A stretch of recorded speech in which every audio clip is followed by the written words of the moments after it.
We go. What are we doing? All right, we got the amp funnel. Got our 6 magnet pulse motor rotor right here. And we're gonna got a signal generator hooked to the transistor. We're gonna start it off though with a trigger coil. Make sure these are off. Okay. This is awesome how much power I can dump into this thing.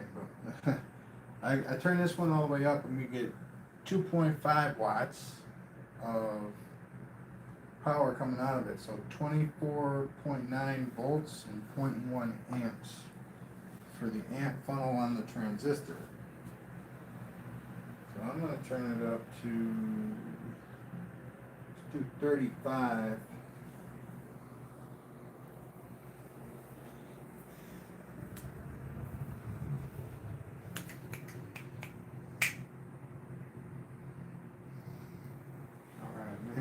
Yeah, I got into a little snap, and I blew it at the end. At least one of my critics definitely said I blew it towards the end. Yeah. And he dropped a notification. So I was like, dang, you're right. I totally screwed the pooch. Welcome in, Dare.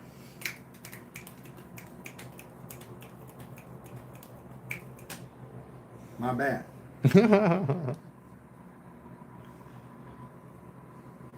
Alright, so this is 32 volts in the amp funnel. I'm guaranteeing you we're not even to 0.5 of an amp yet.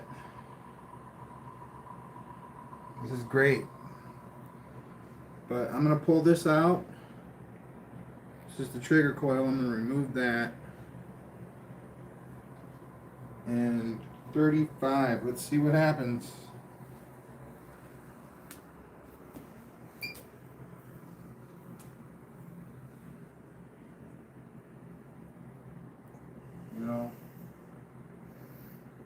I'm going to stop it and we'll start it. So you got an idea how it works with the trigger coil, right? So, on again. This is with the frequency generator at 1 hertz, or no, 0.01 of a hertz. So 100th of a hertz. This is what's going on.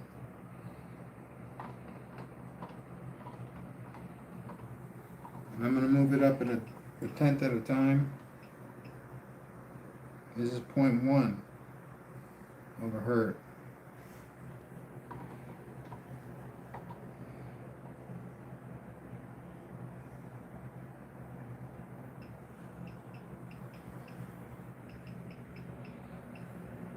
Point 0.2.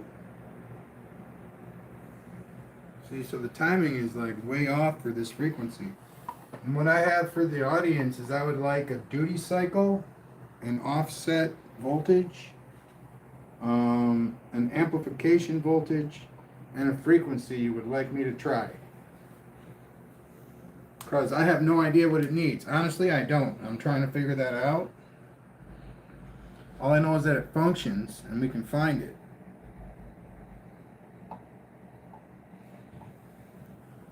So I'm going to move it up to 0.3. And that's what I mean by duty cycle. Offset is at 0 right now. I don't know if that's good or not. We got 5 volt amplification, and then we're at 0.3 of a hertz on the frequency.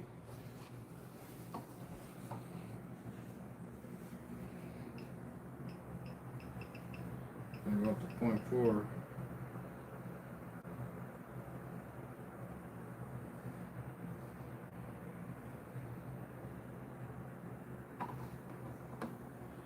See, if I knew how to change, do the math for the duty cycle and amplification and frequency between each magnet, it would be the same, and I could use that as a stepping stone to kind of figure this out. But of course, I didn't I did draw a picture of this. I'll get it. real quick. I drew a picture of this, but using a reed switch instead of the transistor, but I wanted to use the signal generator, so I hooked it up with a transistor. So 0.4 kind of moves along a little bit.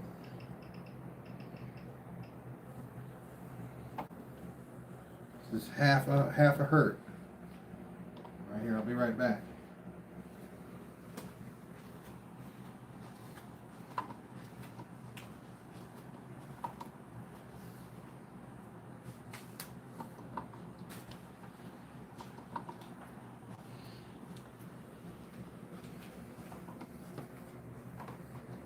So this is a diagram of what you see before you. You got your DC power supply. It can be a battery or a power supply like I have here. And it's written over here. Battery or power supply. And then it goes in a specific direction with a reed switch. You can make it go both directions, but once it moves better in one direction than the other. So from positive to the reed switch to the first coil, which is a 14 gauge 80 turn coil, and this should be lined up or timed with the magnet on the rotor.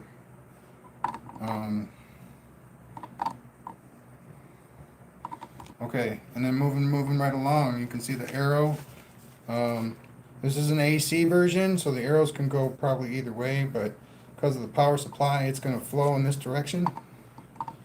So we got the next coil, 16 gauge, 250 turns. It's not really the amount of turns that is being factored in here. It's a different gauge. Okay, so it goes 18 gauge, 16 gauge. Wait, no, my bad. 14, 16, then 18's over here. That's 180 turns of 18 gauge, and then 20's right here. 666 turns of 20 gauge. And then the last coil actually has 3 strands in it, which are hooked up in a series. So 26, 30, and 32 are in the last coil right here. And then the last magnet, that's where the reed switch goes, or the trigger coil goes. Because all other strands are being used in the circuit. If I wanted to, I could, with this strand right here, make a trigger coil that's, inside, and put another coil out here if I wanted to, but it'd be like a 38 gauge coil, 36, 34, anywhere in there, and that would work too, but it's different than what's going on right here. And it's real simple. The reed switch makes it just flow like that. And then this spiral in the middle is just the rotor with the magnets on it, signifying the funnel, which takes it from huge amp draw, and before it even gets back to the power supply, you're down to a 32 gauge amp draw, which focuses the amperage into speed. Or at least that's what it's supposed to do. And I'm going to try both ways of this is power starts in the big one. Power starts in 14 gauge and comes out 32 gauge. And then the power go into 32 gauge and come out the 14 gauge next. So it'll be more like an amp megaphone than an amp funnel. You know what I mean? Yeah.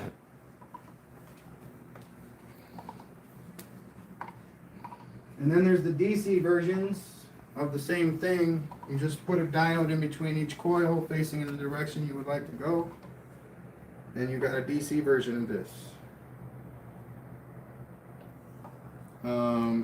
Here we go. Back up to this. We're doing 60.60.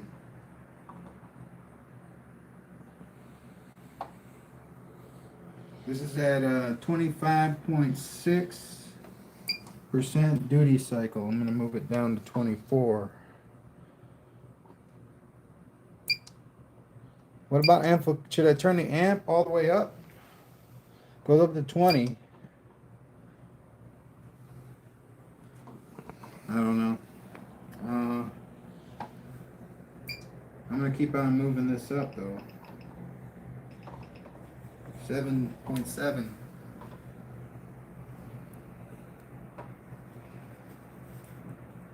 All right. This is 35 volts in, by the way. Okay. We'll get back to this. I'm gonna hit OK, and that'll stop it. And now I'm going to put the trigger coil back in and show you.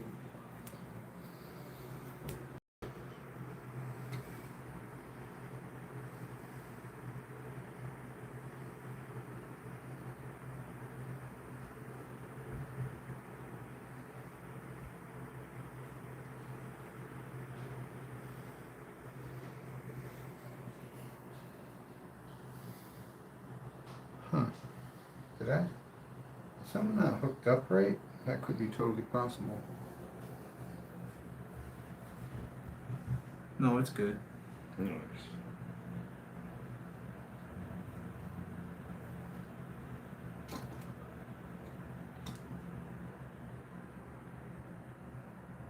There it goes. So that's 35 volts in. The amp funnel, but I guarantee it's only like at max 6 watts, maybe. It's coming out of the power supply. I can turn the other power supply all the way up, which is a 25 volt, 20 amp power supply, or a 480 watt power supply. And turn it all the way up, and it will only draw 0.1 amps, so 100 milliamps. And so that's 25 times 0.1, which is 2.5 Yep. watts. And that, in my mind, that's pretty good. I mean, the only way to get it going really fast is to put in a lot of volts. It makes it kind of simple to run, you know. And this is with the transistor. I swore the last time I tried to move this thing with the transistor, it didn't work. Maybe it's because of the way I had it set up. Okay, so you can run the signal generator with the trigger coil in or out. It doesn't really matter. Let's see else. I'll show you.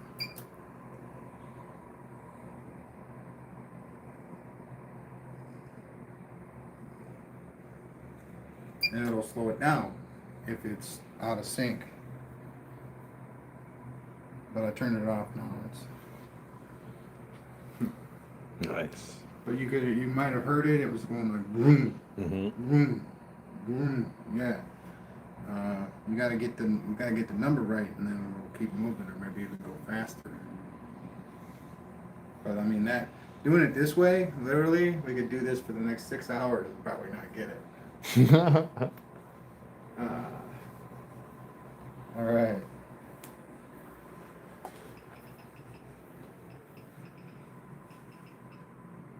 So there's a way to find out what it is.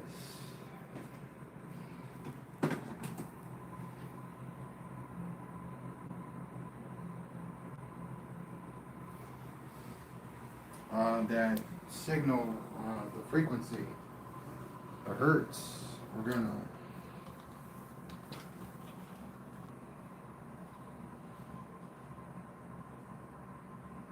look at the oscilloscope.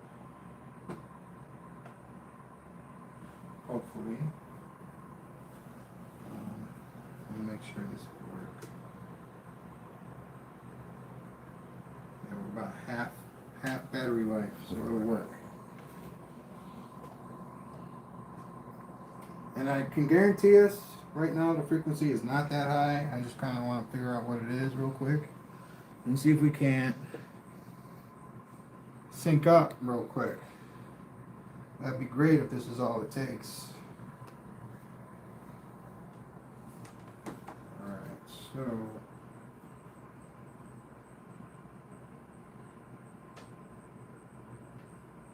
Turn that off.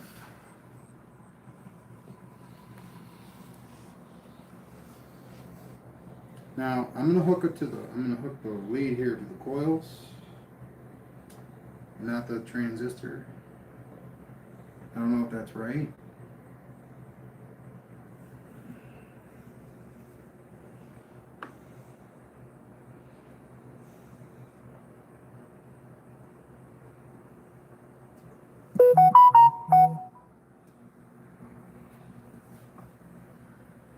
All right. Now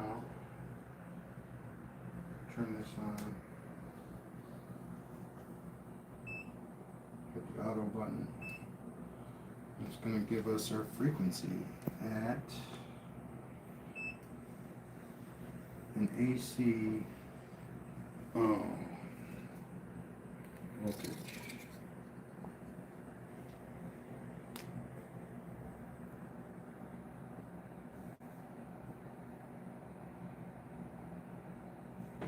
$36.6.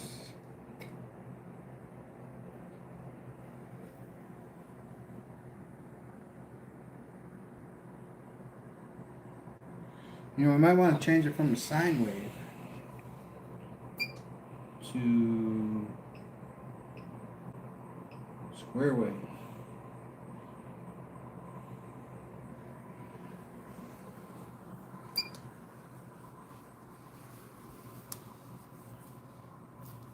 We're at about 50 hertz. In between 48 and 50. So we're going to do that. We're going to just plug that right in here.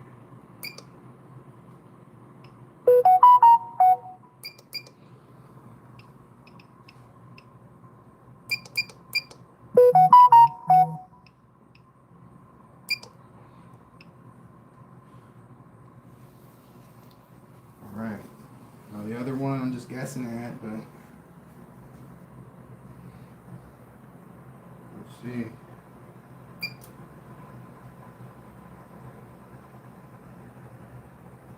Yeah, that definitely did something.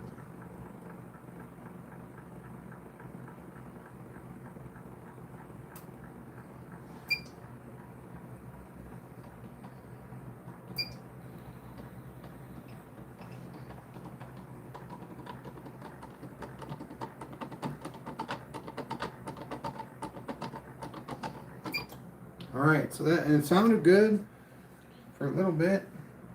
So we do have a question. Okay. What's up? What are we looking to achieve today?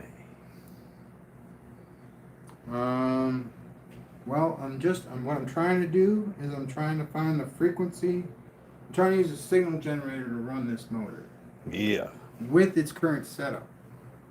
So it's like I'm trying to maybe wrap this signal generator around something that it totally rejects, but we're going to do it anyway. Right on.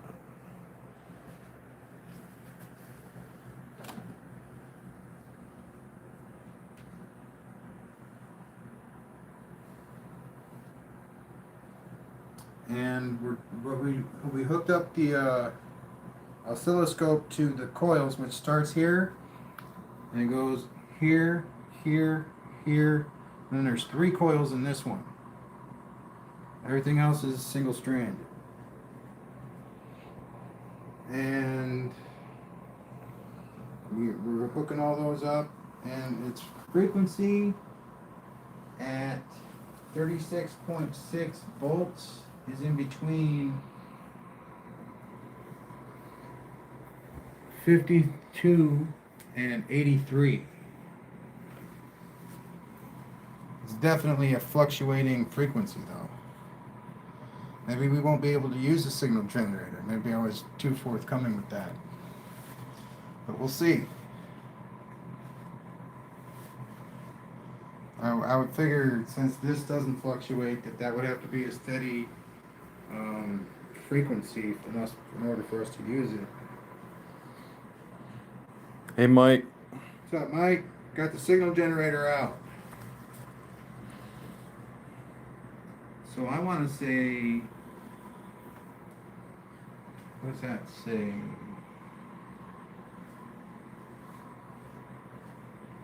70. 75.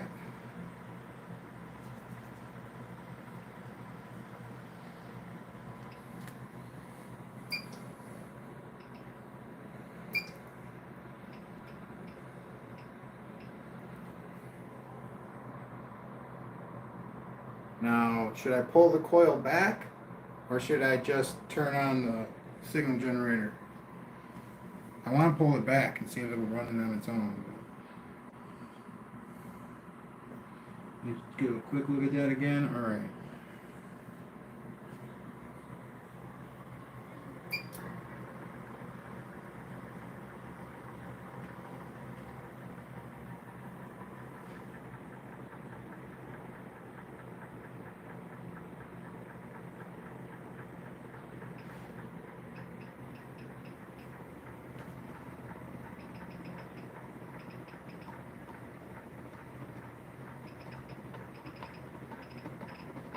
Oh, I went the wrong way.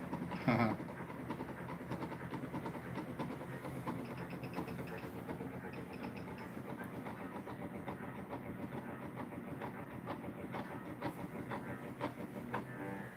Hear that? Yeah.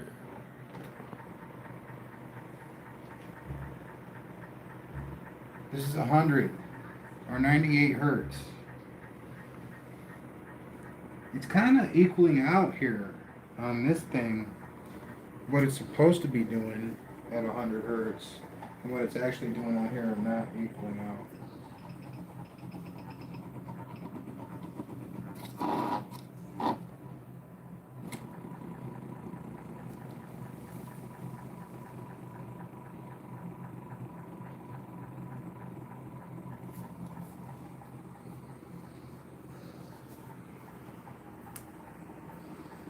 So I'm going to put the trigger coil back in. Have you ever seen magnetic motors that run on magnetic fields and use no electricity to start or run them?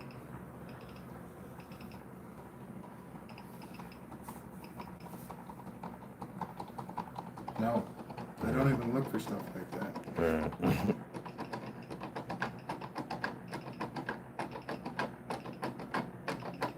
That would be awesome. What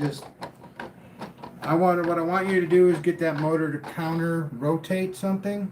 I want you to get that motor to counter rotate like a gyroscope something. See if it can do it. Yeah.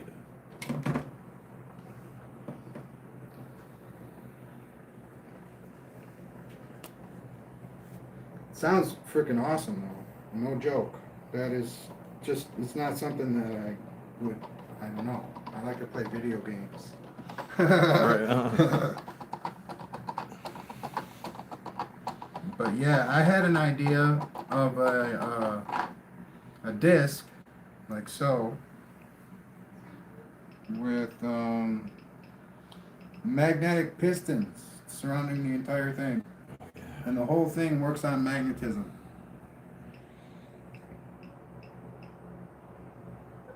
So it's like each one of these coils would actually be a piston, and when the magnet pushes the piston out, there'd be a magnet up here that through the force of this magnet passing, both motions would be completed. I mean, the piston might not even be capable of existing right now, but it's got to be super greasy, man. This piston has got to be able to do both motions with one magnet. Right. So you push it up, and then with the force that you push it up with, it'll push itself back down. And then it'll do the same with the next one. Sounds like the monks. I'm just playing. Anyway, I've seen it like function. I'm not exactly sure how to build it, and it's only been in my head. It's just vision, basically. And is it? This is 10 hertz.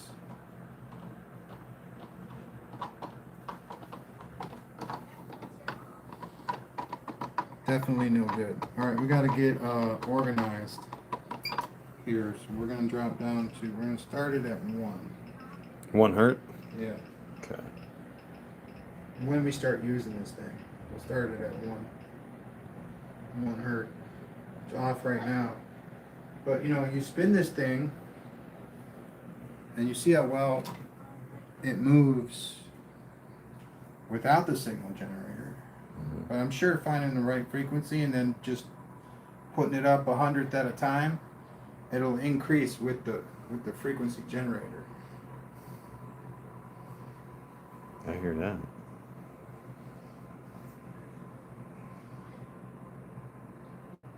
I wonder, maybe all the coils with the different gauges and everything is too complicated to run a signal generator. That's what I thought, and originally that it was just it's too much. The frequency fluctuates too much through the path that nailing that number on the head isn't going to happen. But yeah, this is the idea. The power goes into the 14 gauge and then it gets down to the 16 gauge, and immediately you get a bottleneck of amps because the amps that go into the 14 gauge aren't going to be able to go into the 16 gauge at saturation. They just don't fit. So you got to force what you can into the next coil through this whole thing. And then by the time it gets to here, it's really thin, but it's focused. So it's like this. That's why I call it the funnel.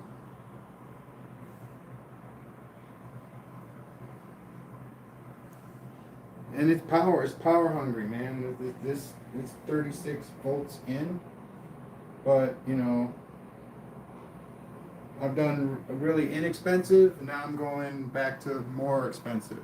You know, I've done it at 0.18 of a volt. Got this thing to run at like, I think 102 RPMs, maybe more. No, it's right around 100 RPMs. Do so many experiments all the time, then I just, if I don't write it down, I might get it confused with a different experiment. Yeah.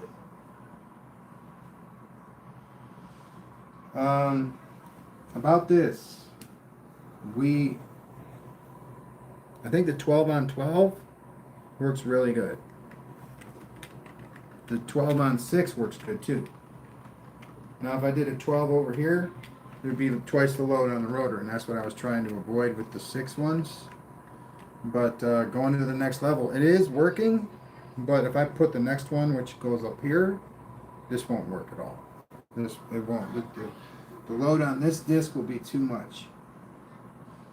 But so I got to I'll remove all these magnets. I'll make new ones, new designs. One, basically, you'll have a magnet on the face or the edge, and you'll have a magnet on the top. And it'll be one magnet slot instead of like 3. Right. So these magnets might actually be able to finish the whole thing just by me reprinting these with one slot for the magnet. And then over here we got one slot to face out, one slot to face up. So it'll interact with the next level more efficiently. But as you can see, that's the general idea of the next level. And they also found out that this number 6 here might not work at all. I might have to go, because you see when this magnet is not lined up, and then the one that does line up, I have to push to see how far. It's not supposed to be that far away on the second level, and it's supposed to come around more. Like, so I'm thinking maybe shrinking this one to a 4-incher so we can get it up closer and have it go around like that, and then have just the ones on these two. There's going to be a pole over here, so this pole and this pole have to be 6 inchers, and everything else be, you know, the 12 and then the 4-inch, or maybe even a 3-inch.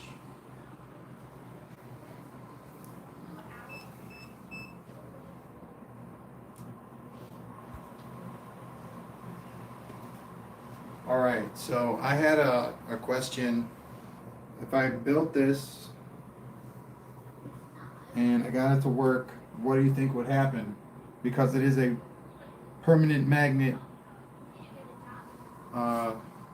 and you know, I'm holding this, and this really doesn't prove much, but because the shaft is spinning, but I can feel it like pushing it. The shaft is spinning though. So when I let this go, I feel like the shaft is spinning it too. But it's really smooth. You see, it's not. And then the magnet is definitely pushing it. I can feel it. I'm holding this. I can feel that. Especially when I pull it up and it gets smaller. I can feel it a lot. Okay? So it's definitely like pushing. I'm gonna let it go. It syncs up because there's no force. It would sync up no matter what.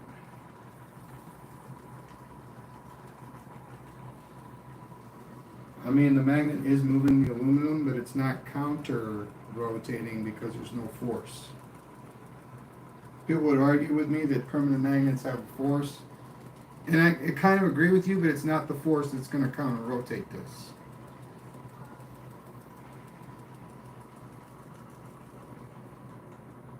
Hey, Woodsy, welcome in. What's up, Woodsy? Hey, guys.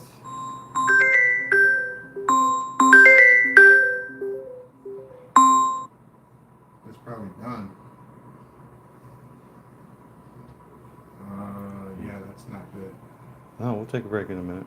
All right, so in a minute we're gonna take a break, and that's my car. I gotta check on my car. Man, yeah, we'll get back to him. We got time, so that's good. He's just probably checking to see if it's all right for me to do some repairs. Yeah. I can't get my mind off it though. But anyway, the 12 links up really good with the 12. That alternating magnet. So this is all north-south, and this is north-south.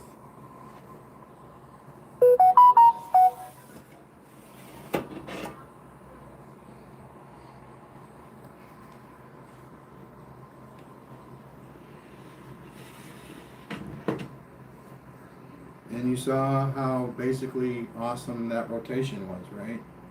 Yeah. Oh, because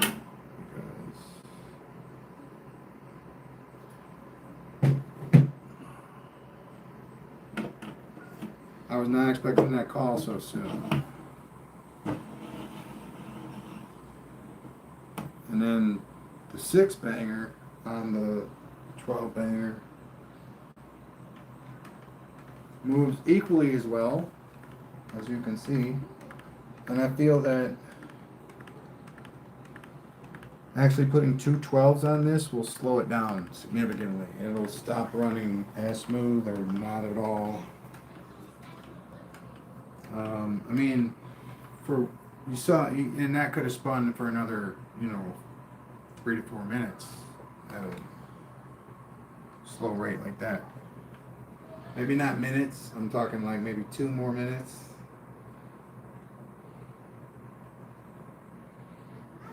Anyway, what I'm trying to say is that this 12 magnet one, it won't spin as long as with the 6.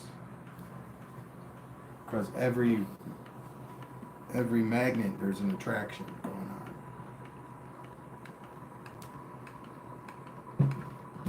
In this one, there's definitely only an attraction going on every other magnet. And then the other ones push it.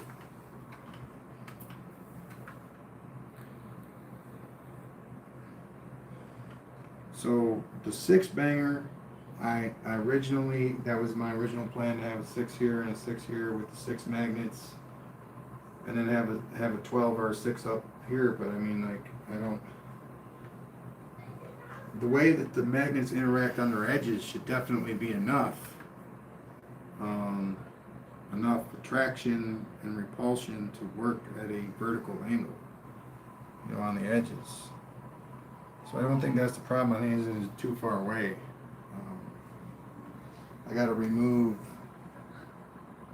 bottom or flip it over. Make it flat and flip it over, but I got to remove the bottom of the disc so that the magnets are showing. Yes. Yeah.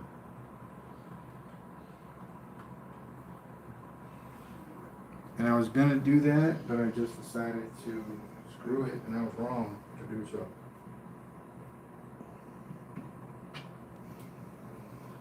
So, like they're showing on the top here,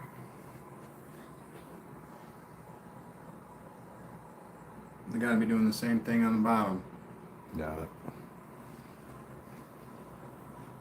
And that might not even work, so I don't even know. Like, I think my original plan to just have the one slot, reprint everything, just have the one slot, and then have one on the side and one on the top is what's going to eventually happen, because then the interaction between the next level will be really strong.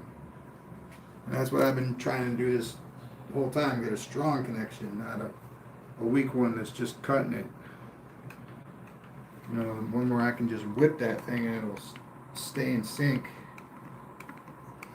And I can still whip it strong, but it's too strong. But I mean, it's good. I think the sinkage is great.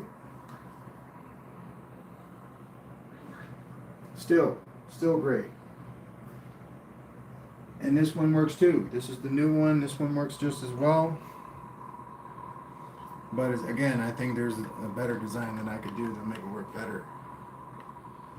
So, you know, I'm going to have to work on getting all this glue off. I don't mind breaking this thing because, you know, if I need to break it, I will. The magnet is the more important part. Yes, sir.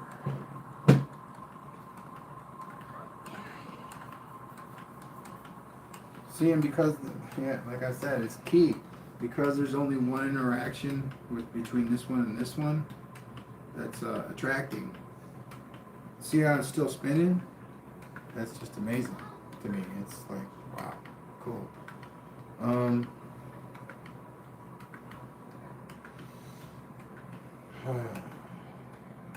So anybody got an idea for a duty cycle, offset voltage, amplification voltage, or frequency for this motor? We're going to try and run it with a signal generator. I don't know if it's going to work the way it is currently connected. I mean, if we narrow it down to just this coil, it might work better.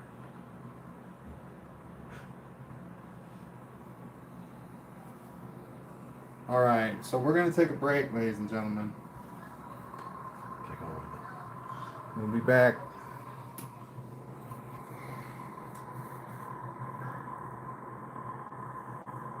Thanks, Mike.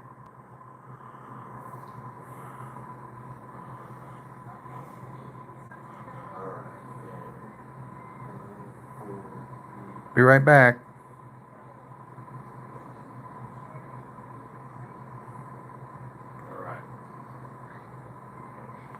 All right.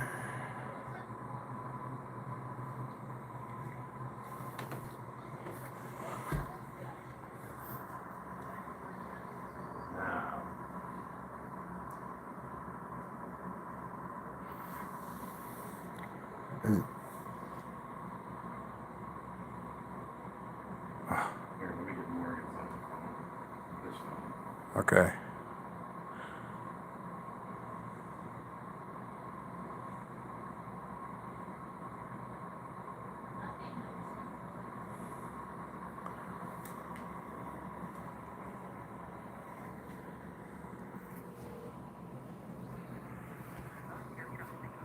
Hey Charlie, what's up? It's Mike. You just gave me a call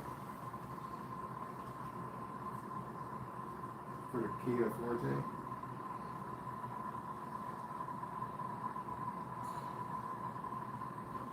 All right, thank you.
Yeah.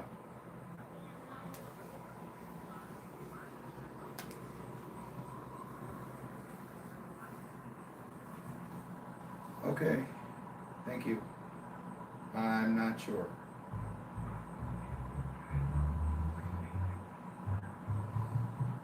Okay. All right. Okay. Yeah. Bye. So that accomplished absolutely nothing. Cool. Nice. Did I hang up the phone?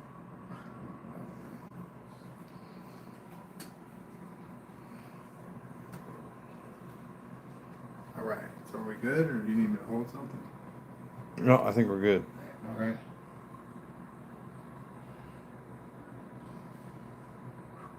Okay. So, yeah, car troubles.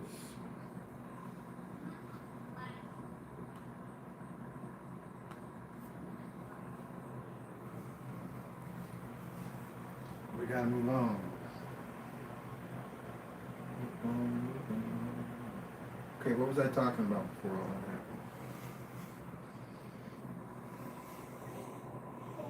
The magnets. Okay, yeah, just redesigning the whole thing basically, except for maybe this. Oh yeah, we gotta make the one magnet slot for this. So yeah, just shore everything up a little bit. Make a slot for a magnet to go in and face up, and we're good. We're golden there. Sometimes you gotta put it together to be able to see it, what you gotta do next. It's like, Right on. and there isn't any like instruction manual. So, you know how like you got your toy, and it's supposed to do something, right? At the end, you know, like it's something you bought at McDonald's and it's supposed to shoot little BBs or something. But you got to put it together. And I appreciate that and everything, but it's like there isn't one of those for this. And maybe there is to a certain extent. I mean, I think gear ratio might work, as is mathematics that would work with this gear ratio. I don't know though. I mean, I'm not 100% sure as to if there is any aid as to how to put this together. I have never seen one before, and it's virtually, actually I have kind of seen one before in a DNA analysis, a double helix. Kind of looks like what I'm gonna, just a hollow one though, Right. without the DNA going across. It's just gonna be a hollow one. Nice. Oh.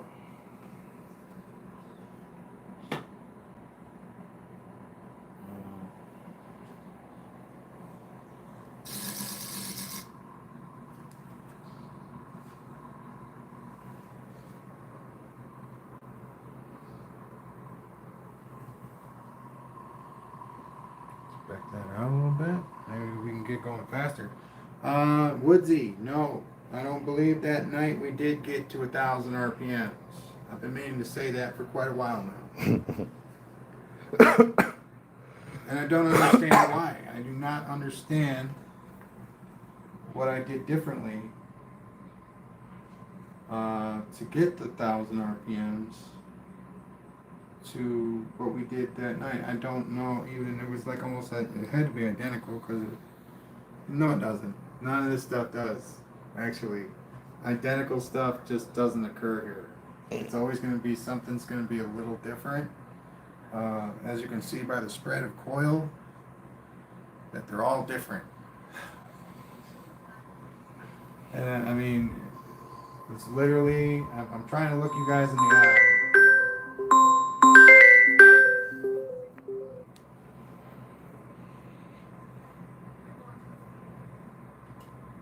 All right. Go ahead. But he's holding the camera down, and so I just look at him, the cameraman. And then I try to look it in the eye. You know, I'm trying to look the camera in the eye. You know? Yeah, I just said go ahead and answer that call because it was the second call and you really wanted it. Well, it's gonna, that's it right there. You have it in your hand. Oh, it would go onto here. Oh, well.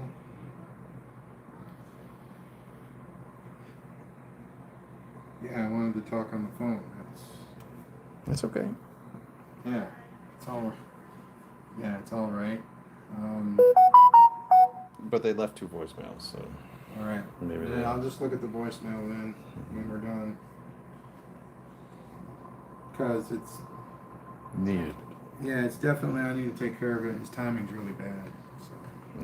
you know, I was busy and I didn't get to pick up the phone. I wanted to so bad, but you know, who's gonna take the fall for this one? Me? Yeah, I guess. Whose fault is it that the phone didn't get picked up? That's my fault. Does it matter? Not really, because I'm gonna get a hold of him anyway. It's just that if he's waiting for me to give him an okay on something, gotta wait. For sure. All right, so I wanted to do a lot of different connections with this. Right now we're running on this transistor, and I'm going to disconnect the signal generator for right now.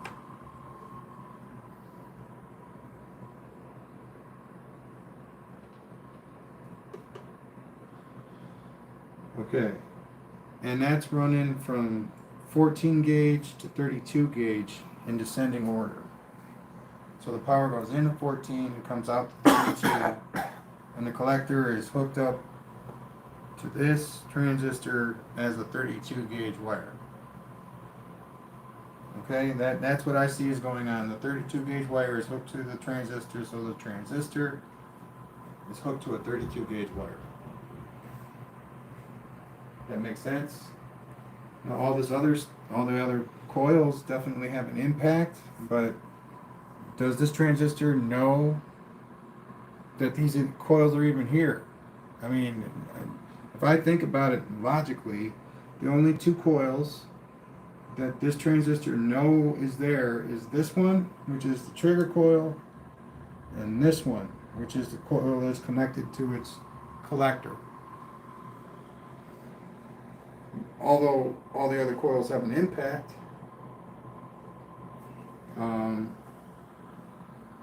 that is those 2. This is what it. If the transistor had a brain, that would be what it would know. Right. Oh. Okay, that's the extent of its knowledge. And it has an emitter, so it's connected to the negative drain to the power supply.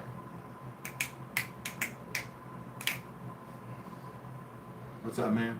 I'm keeping an eye on the Oh, dashboard. It's the first time we've had it open. okay, yeah, I agree. Good knowledge. So what I wanted to do was since it's AC connections, I wanted to swap the input to the output, and let's just see what that's like real quick. Since it's AC connected, we can do this really fast. To get the proper rundown on this, though, I'm gonna have to swap these 2.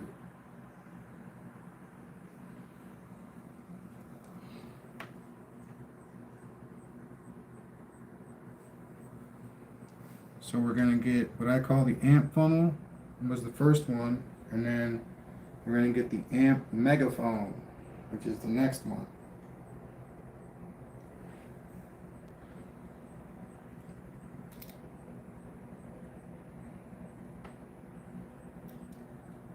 Wow, that is such a stiff wire, dude. Alright, so that's set up, and now let's just get this last clip for the oscilloscope, the oscillator scope. Alright.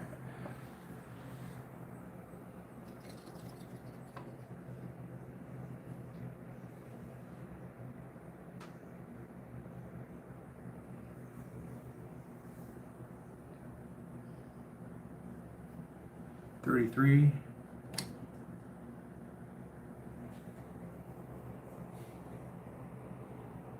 All right, see the difference already?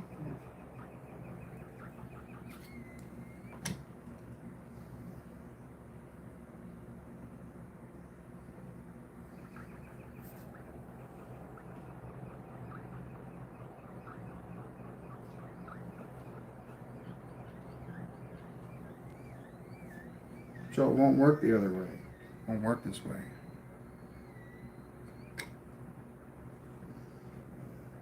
Right? Proof of concept there. Amp funnel. Ladies and gentlemen, not amp megaphone. Hmm. So, and that's the AC version. Now, if we do a DC version of the same scope, it's going to be a lot more difficult to put together because then you got to flip all the diodes as well. But we're just going to flip these back.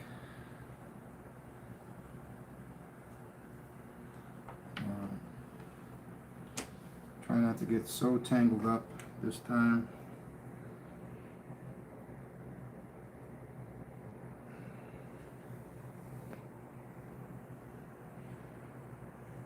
So does anybody want to give me a heads up as to why the amp funnel didn't work in reverse?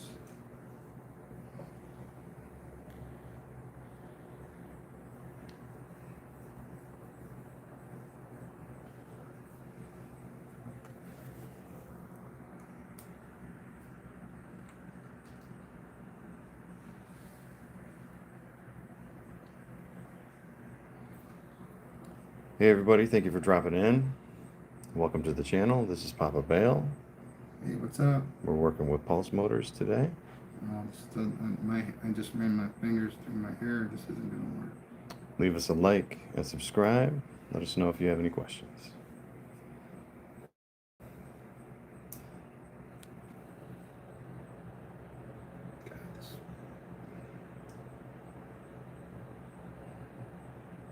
Got it. Yeah. Nice. But dude, man, you didn't have to bring the big G into it. Mhm. You didn't have to be all loud about it. Alright, so we'll do another demonstration of the amp funnel. Hopefully it's not broken, and hopefully it is like I said it was. Because I like to think I know something, and then, you know, it likes to change its mind on you. That's definitely working better than the other way.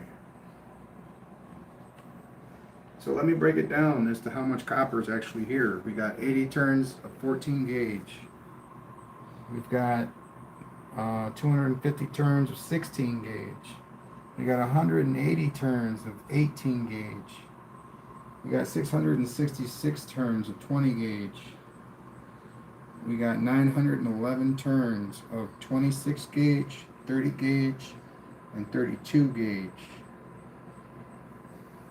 That is a lot of distance for this electricity to be traveling through and still function this well at such a low wattage. I agree with that. It's a high voltage, but it's definitely a low wattage. This isn't above 7 watts right now. This is right in that range. Maybe 8 watts.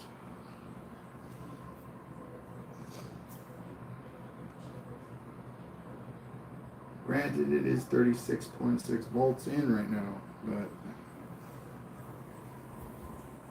if I can run this one at 0.1 all the way up, then this is going to be no more than 0.4. It's probably less than that once it gets moving. So,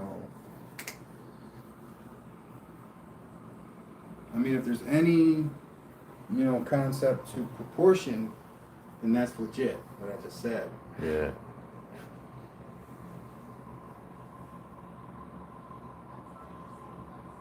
Say about, I don't know, maybe 9 watts. Call it 9 watts.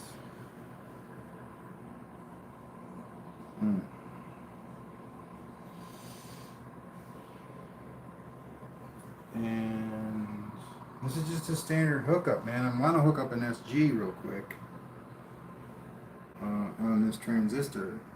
All right.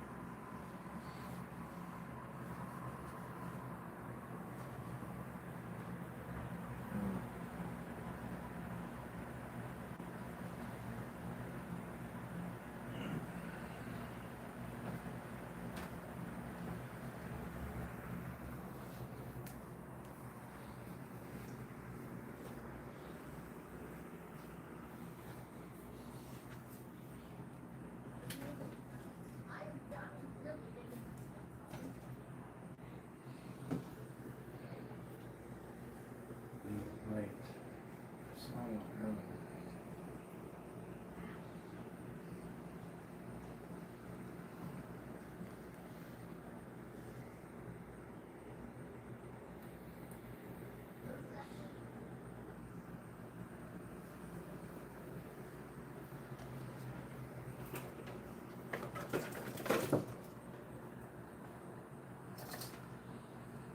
all right, so I got my Schottky diode and I got my 90-volt neon light.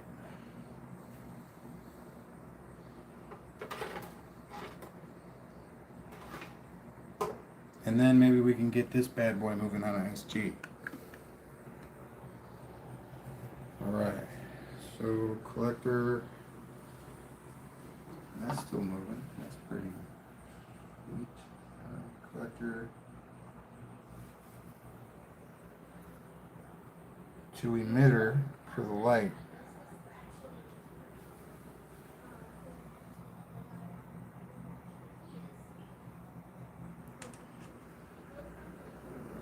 And then where do I put it?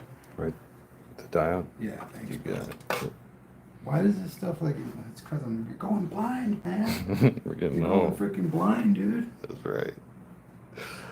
Now it's gonna go base to emitter, which means the cathode is facing the emitter, or the silver stripe there. So you're gonna see, this is the weird thing. I've had it work both ways. I thought about it wasn't working, so I thought about switching the stuff around one at a time, and I switched this, and it worked. Nice. So I either had it wrong the first time, which is more than likely, and then I fixed it, or I had it right the first time, and putting it the other way fixed it. It's one of the two. And I'm pretty sure I hook up this stuff backwards all the time. And then I double check it and I notice it and I'm like, oh man. So even when I go step by step like I'm doing right now, it happens. Alright, so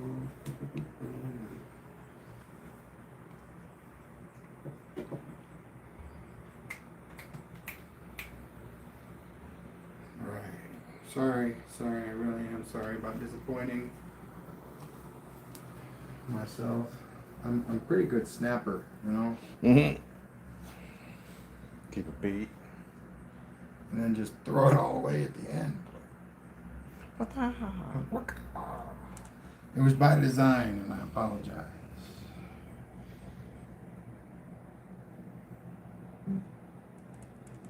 Alright, so now we hook the collector out, diode on the end. Is there anything that I'm missing? I got the light, I got the Schottky diode.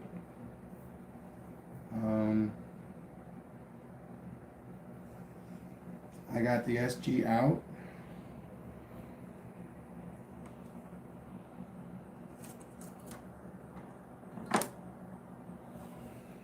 And we are going to hook up the next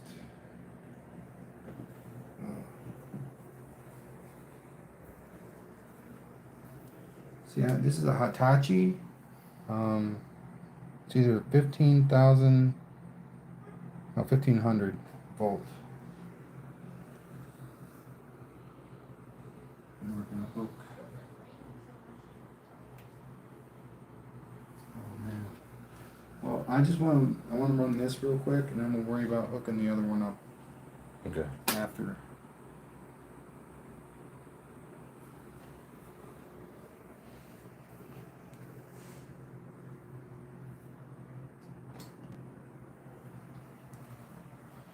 It's probably not going to work the way it's supposed to because there's something not right. The trigger coil is outside. Did you hook it to this one? No, not yet. Oh, okay. The trigger hole is outside. Yeah, it's not. Well, I could make it inside of this one Okay. because that light, Should be up. yeah, at 33 volts, no doubt of it.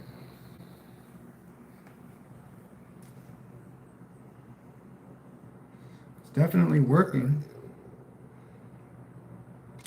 There it is.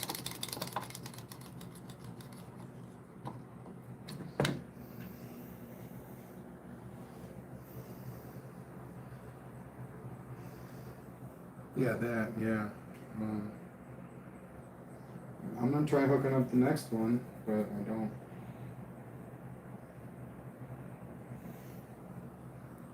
Maybe that'll make it work better.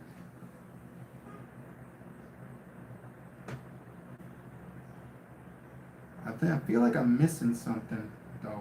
I really do. It's been so long since I hooked the circuit up, it might.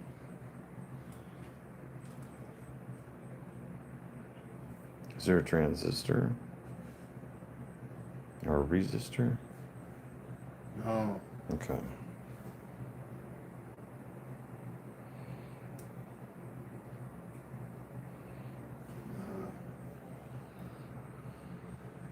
That might be what the problem is.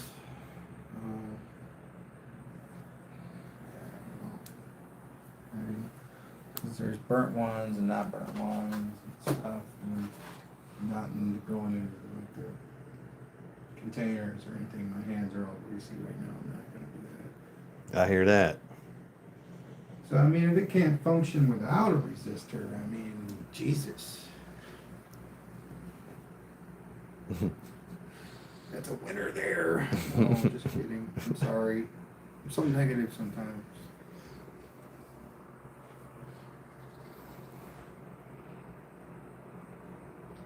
But, you know, like, seriously, it's not simple. Simple, you turn a switch on and it works. That's the simplest motor, and that's the way it's been described.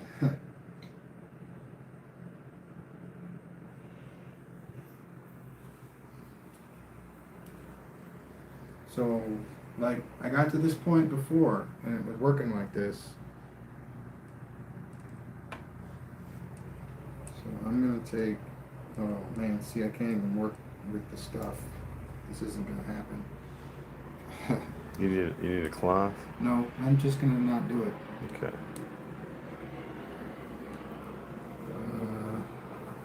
Gonna leave that one hooked up. And really all I'm doing right now is swapping the Shasky dial because I feel like I got it wrong.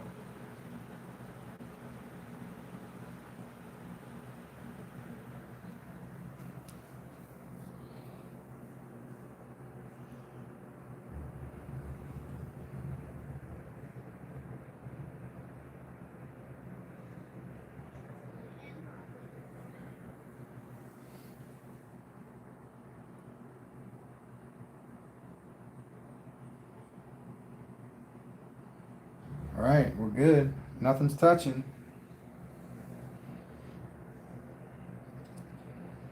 There was 2 volts going back into the power supply, so probably a good connection. Mm-hmm.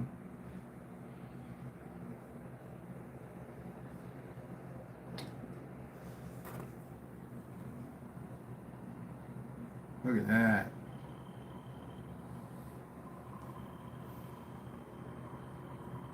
Wow.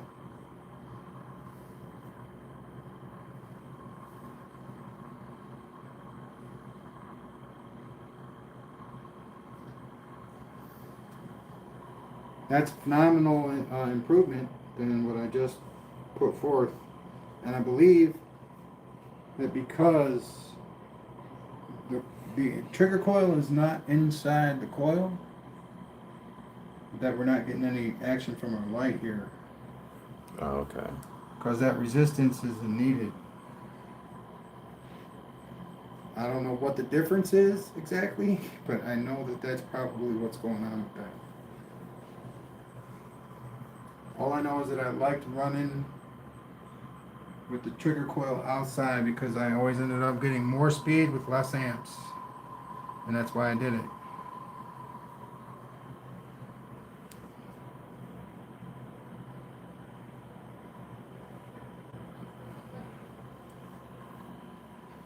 Now, what I'm willing to bet here is that I can take that Shotsky off entirely right now, and it won't make a difference because it's not really working. Okay. Or it's working really, really good. Maybe I got that all wrong. Let's see if we'll be able to tell. What, if I take it off? Yeah. No. Oh, because that's right. No, not just because my hands are a salty mess, but because that's still on. Lots of things need to happen. Got it. I like that. Safety first, folks. Yes. I want to get a speedo meeting on that. Where the hell is it? There it is. My bad, I put it there.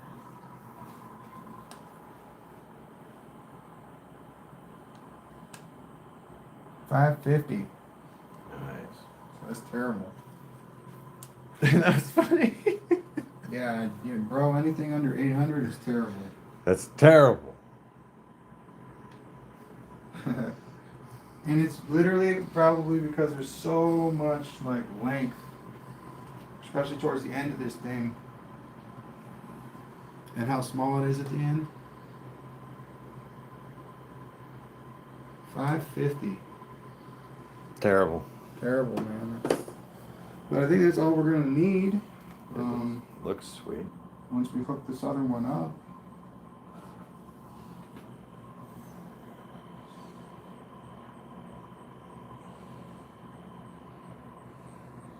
All right, so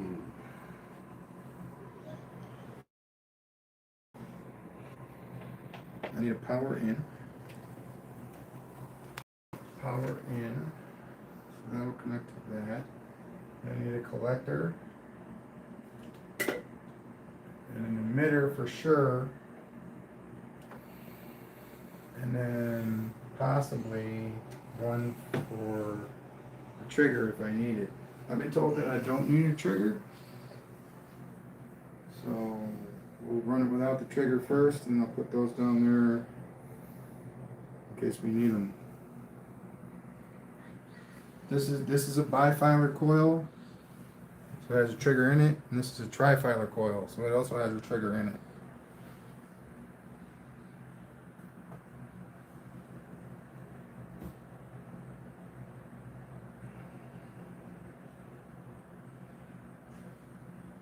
All right.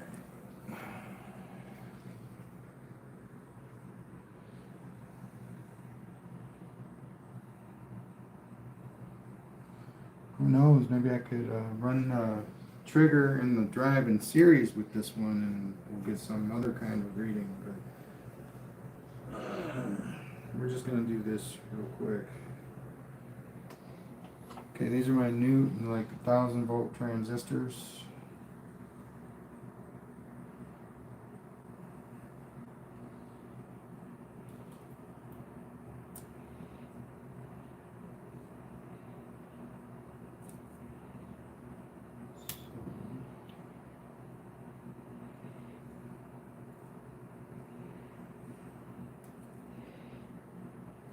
All right.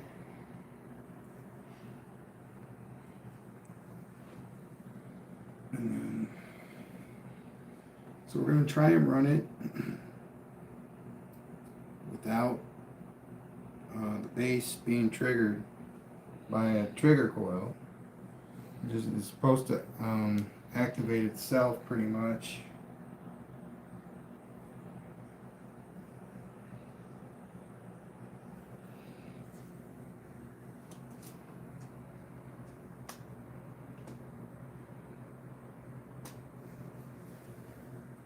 Okay.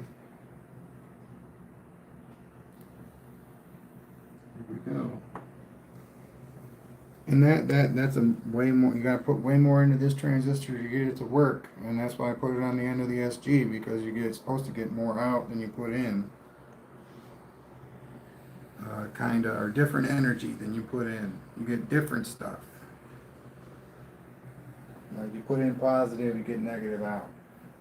But it's just as powerful if you run it through a diode as positive energy. So, or maybe even in some cases more powerful. What some people like to.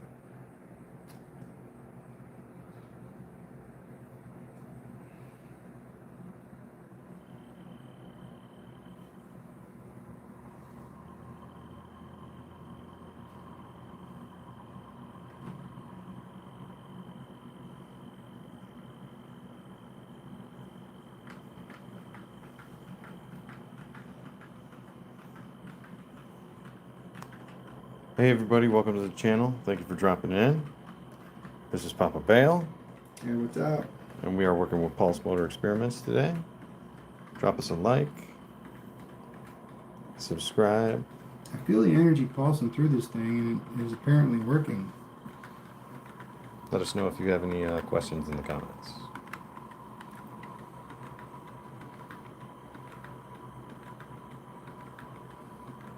I don't know.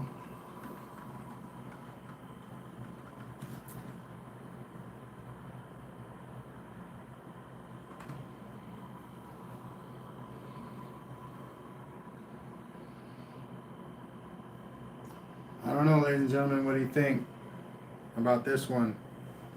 Is it even working? I mean, our light has not come on at all.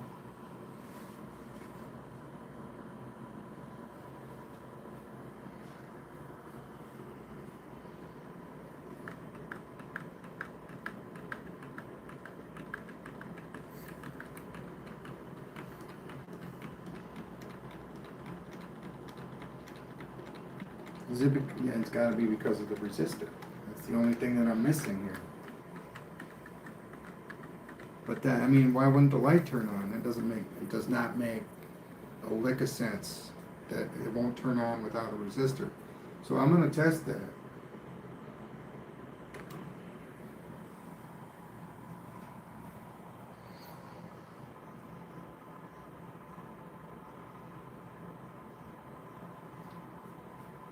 I like how this is running though.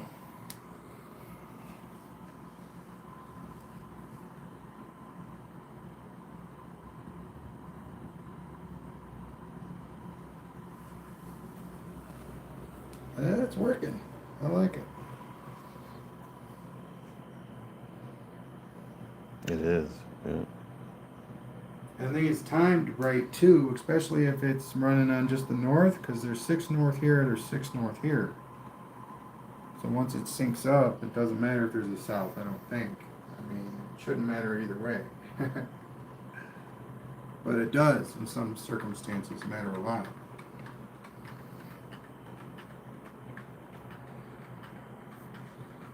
How fast do you think this one's spinning, folks?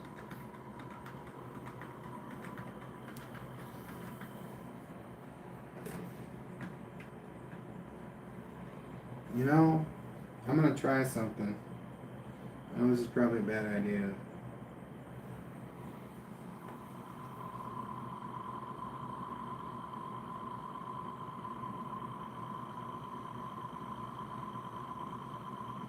No, it's not going to work. I got to bend it. I'm trying to jump start the... Oh no, I can hear it. Normally I can hear it and it's really loud and really squeaky.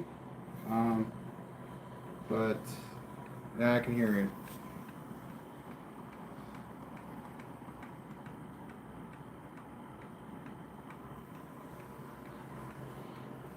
But it's probably a transistor and the fact that you need to put in so many volts for it to function properly. I bet if we put in a smaller transistor, then it would work a lot better. All right.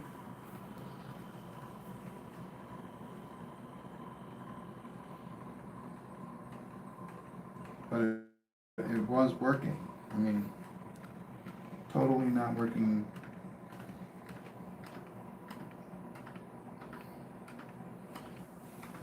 All right, we're gonna try a 36.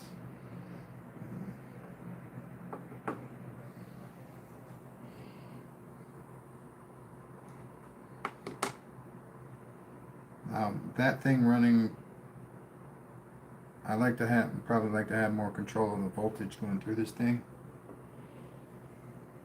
That thing works probably better at like 100, 150 volts.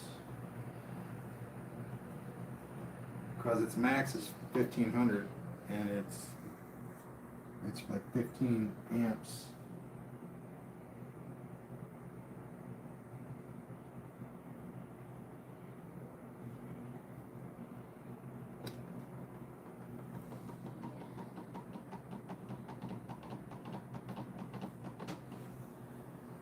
Something touching?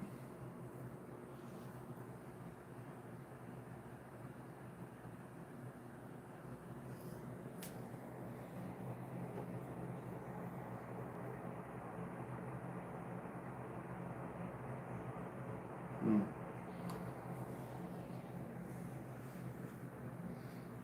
Oh, that might be this one. That one might be fried. And so, like, and whatever's hooked to the SG has to work too, or it's all gonna not work.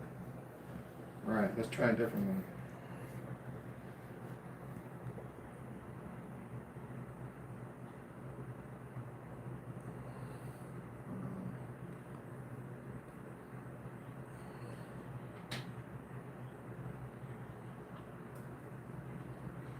All right, this is a TV transistor. We're gonna try this one. This one's got to go in the trash though. Thank you. Yeah.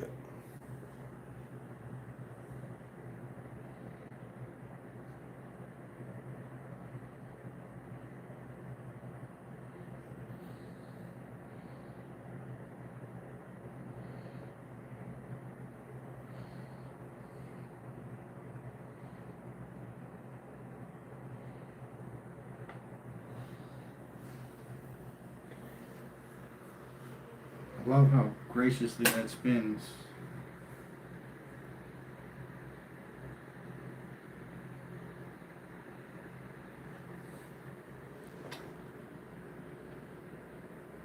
Yeah, see now it works. It's because this one works.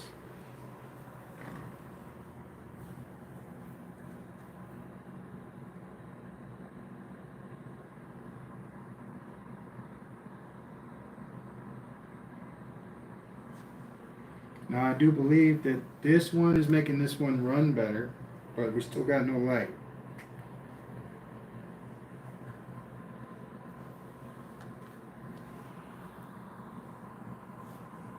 Could that be because there's enough resistance in the coils for you not to need the light? Good question. Because I mean, this coil alone probably has 300 ohms in it, or some crazy number like that. Right.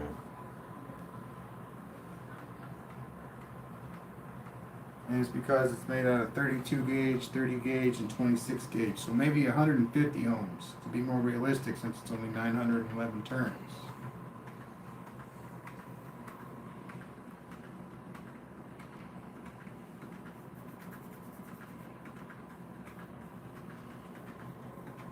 I call it 1,000, and then you've got 3,000 turns in that little coil of very highly resistant wire. And I'm thinking this one will run better with the trigger, even though it doesn't need it.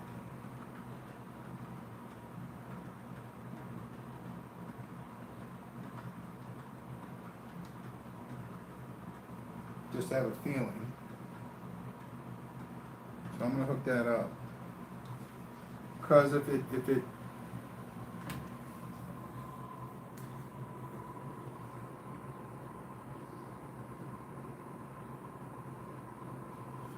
Because I feel like that transistor is not triggered.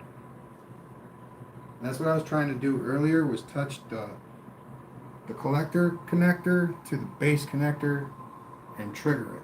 That's what I was trying to do. Even though there's energy flowing through this thing, I do not feel like this is working to capacity at all. But again, you know, I'm not right about everything. I think it's working. I do. I just, when I feel this, it's very faint pulse compared to when I feel this one. This one's shaking, like it's pulsing. And this one is very faint in comparison.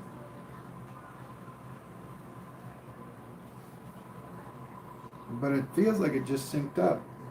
You know, just kind of. And that could be a thing too. We use a pulse motor to jump start our sculpture,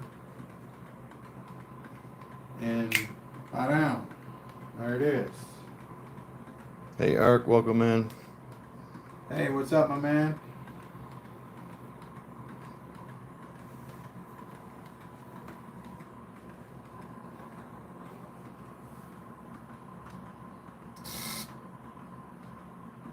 Say that's going 6 hundo, maybe 7.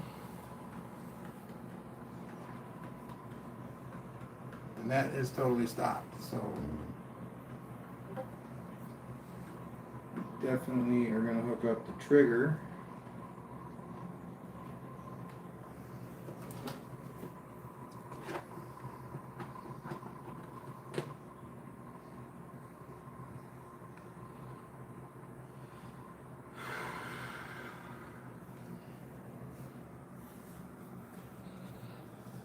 So we get one of these clips, we put a diode in it, silver stripe facing outwards, and then we clip it to this 30 gauge wire right here.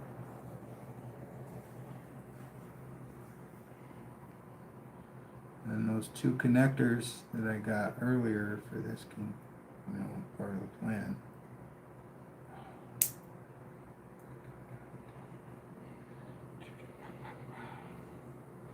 Stuff frustrates me a little bit.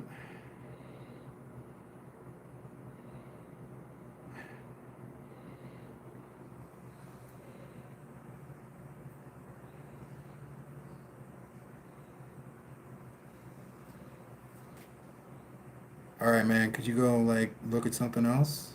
Yeah.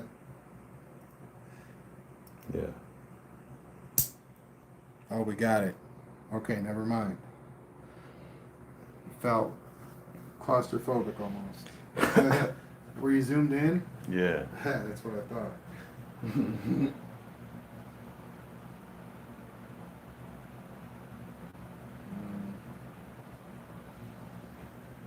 All right, so we got the DC base trigger coil connection going on right here.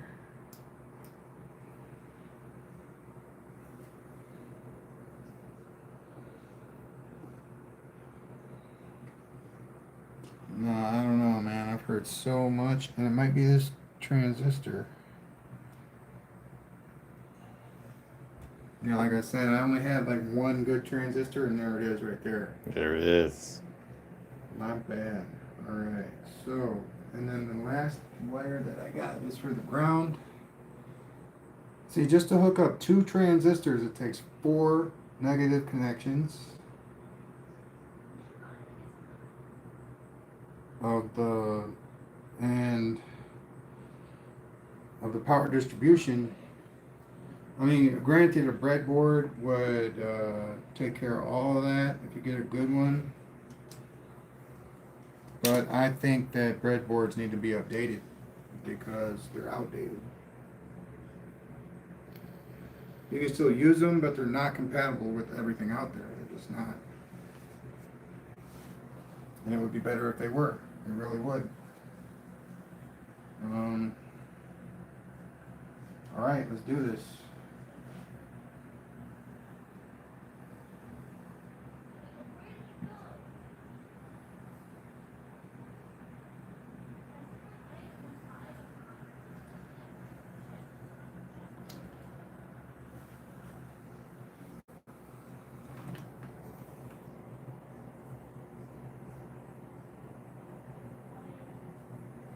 Now it's timed, and now it's triggered. So you're going to see different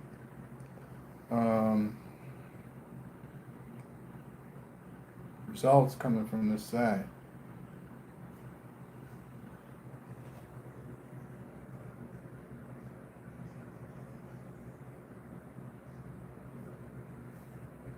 But this looks like it's moving a ton slower. I don't know what that's all about.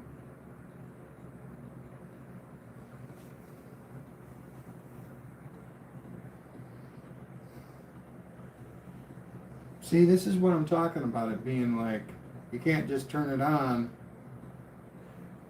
It's more of a toy, like to challenge yourself with.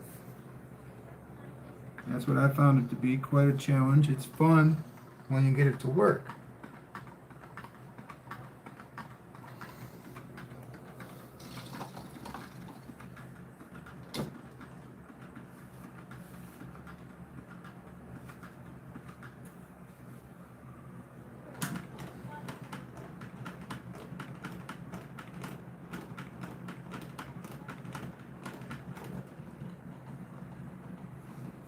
All right, let's see. This is definitely not right now.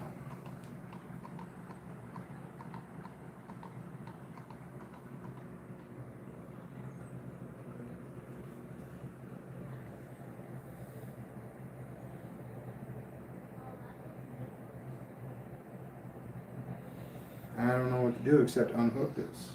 Or maybe now that this is hooked up, I can switch the diode back around.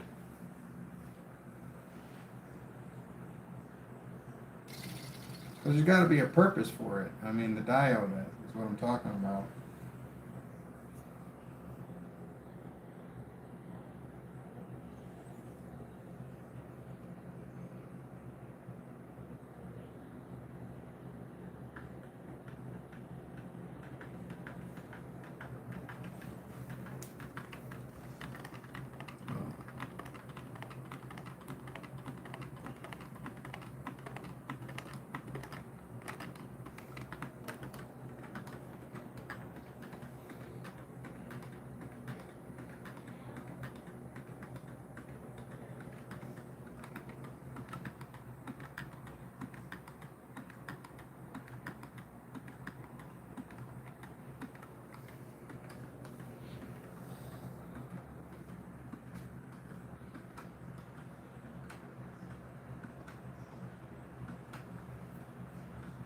Right.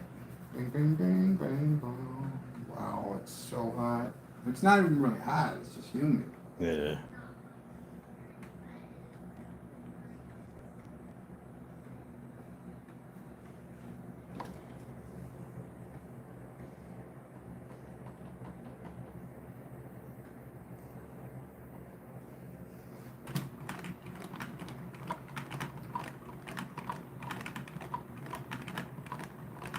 Oh, did I blow this thing? Maybe.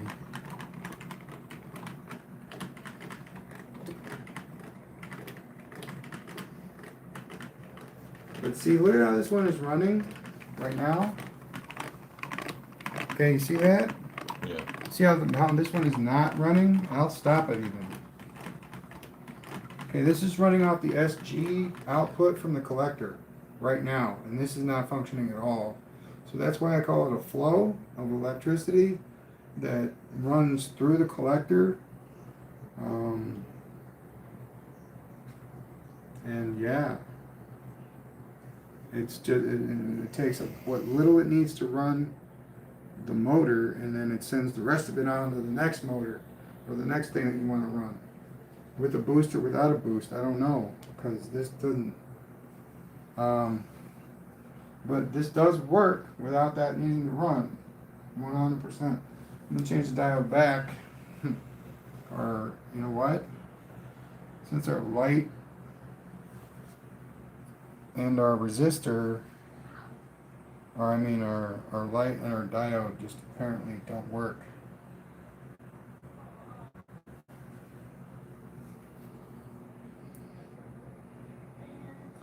And I will put this back on, but I'm going to try running this thing without either one.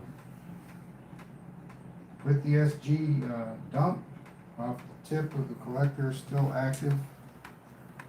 That's what I'm gonna try and do. And you know, what I'm guessing will happen is that it will burn out the transistor.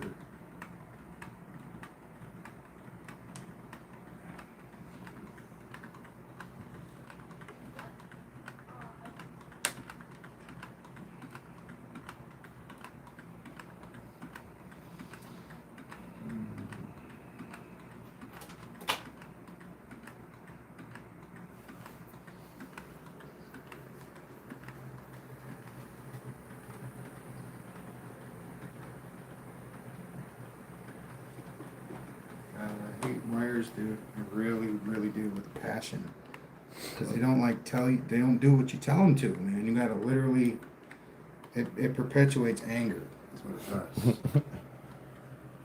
Nothing more, nothing less. I might connect a few things, but it perpetuates anger.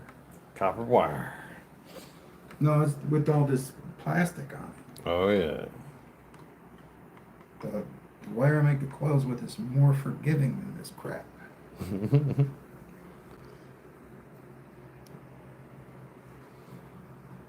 shit. My bad. I thought I was working with the other one real quick. 38. So we got the dump, our, you know, the continuation still hooked up. We took off our light and our Schottky diode.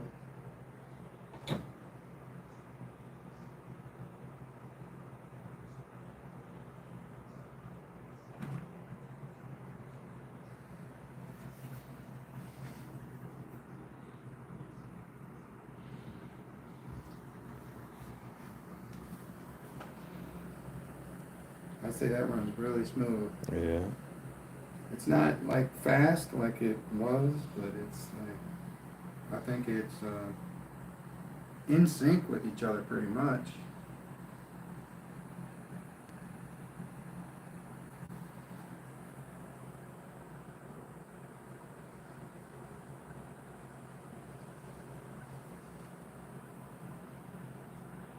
It's at 38.5 volts.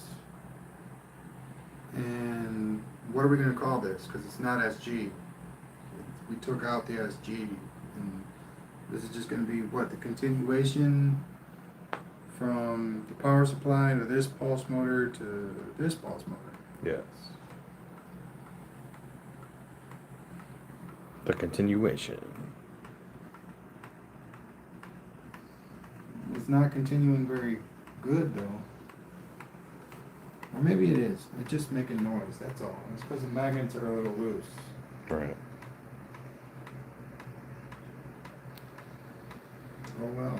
You know, I mean, I think some of these noises have been mistaken for other things. This is definitely functioning though. Alright, I wouldn't say this necessarily proves anything other than it works without the safety checks that was put into it, like Schottky diode. It's all to protect your transistor, pretty much. And it's just working. We took all the protection out, and this is what you got left over. I think it's working pretty good.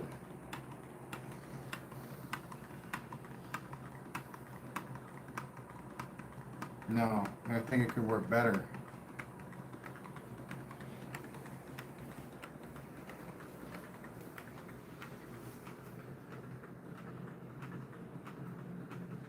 But this is with wow.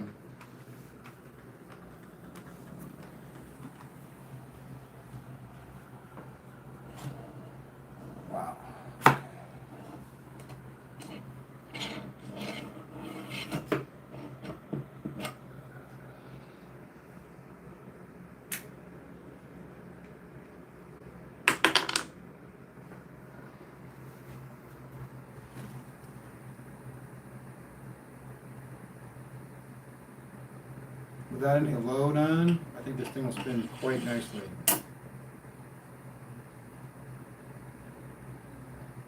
But with the load on it, the secondary motor was bogging out.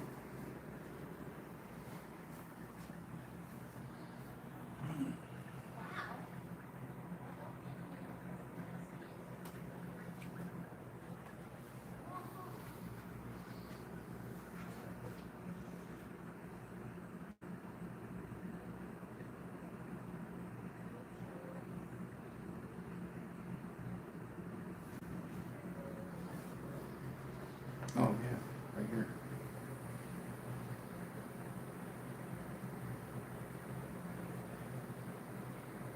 So it wants me to take the diode off of the extension and just run an AC, if it's at all possible. One wants to see me try that.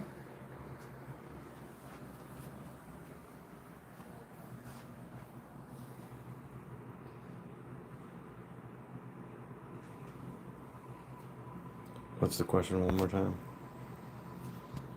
I'm gonna take the extension from this pulse motor and I'm gonna run to this one without the diode in it. It's not really, well, I said who would like to see me do that? If it can be done at all.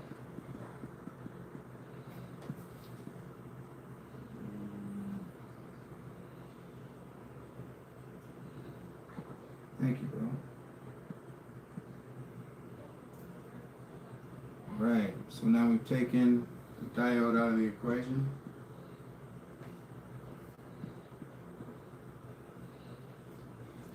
Now, I never got explained as to why you need the diode.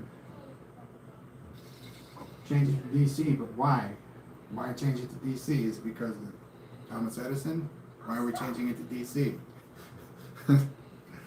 We're about to find out. This is why you take it to the DC level. And then once we get things flowing, it should work. Okay, try.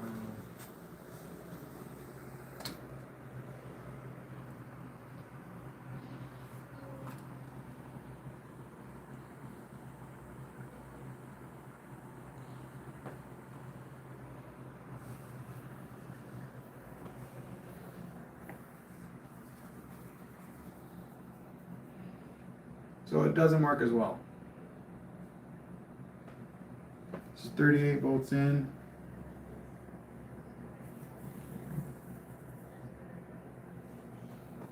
And you know why this one wasn't working, why it's not working the way it's supposed to, is because this is not an SG setup.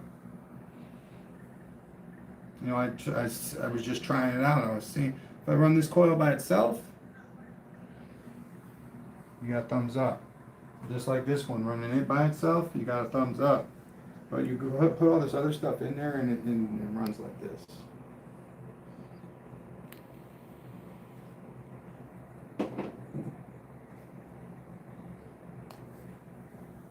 Alright, well, I did want to screw with the signal generator, but I don't think I'm going to do that right now.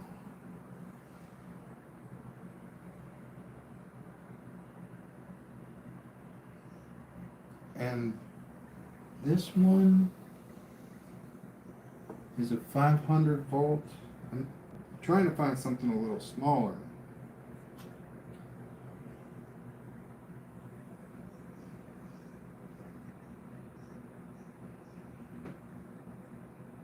It's a TV transistor. I'm not.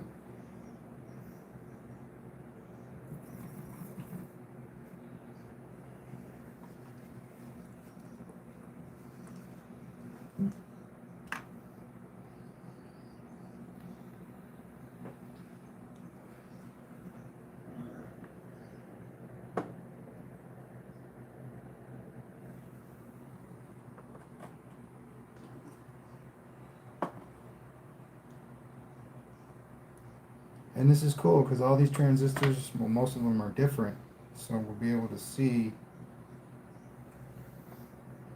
the differences between them if we can remember. There's no way really to catalog that except for maybe taking RPM readings.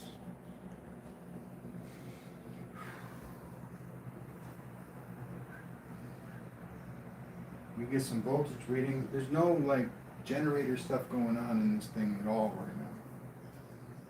Sure, you might be able to get a reading, but it'll get like thrown in the trash and stuff.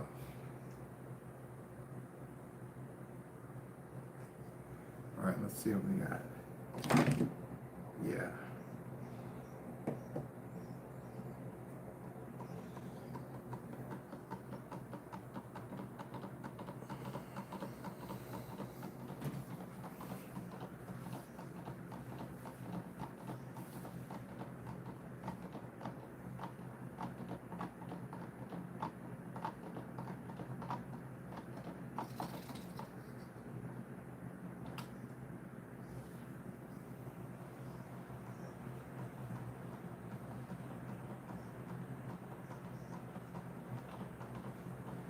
Alright, now we've seen that like not succeed a couple times.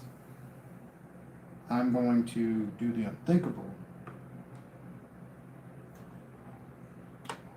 Come on, dude. Jeez.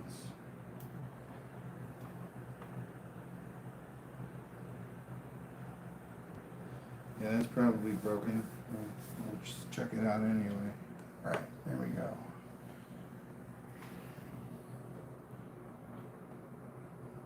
Now this is the power in. We're going to put it in the power in slot.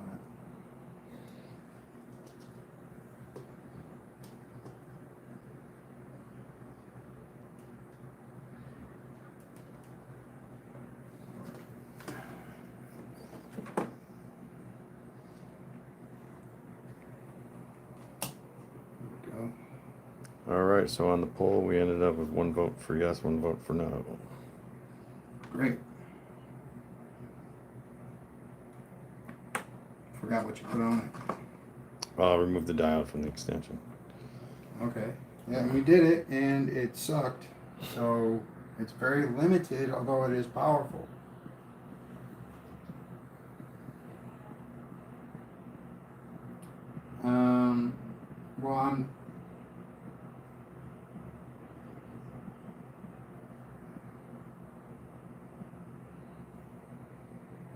Well, this one wants to move.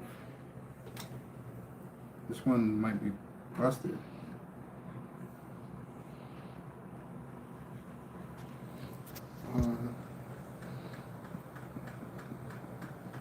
That's good.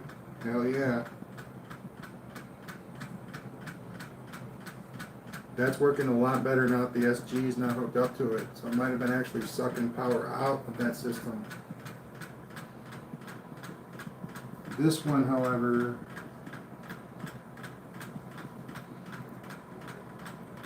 I think we need a different transistor for this one.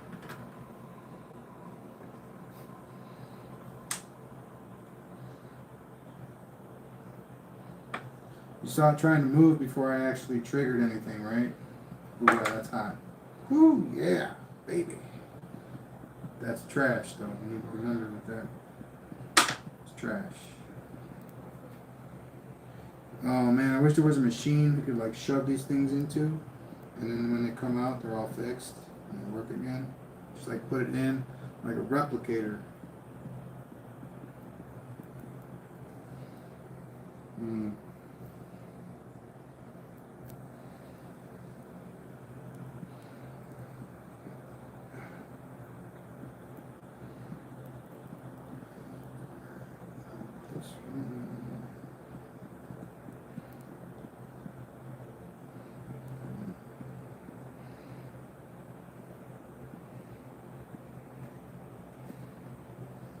We'll look for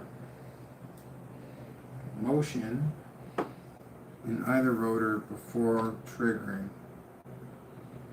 Because if it moves, that means the transistor is not functioning correctly. There it goes.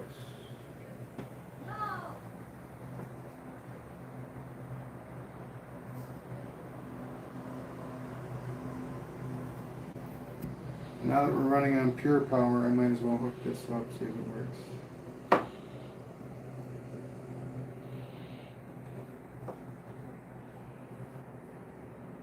This is a Hitachi M.P.H.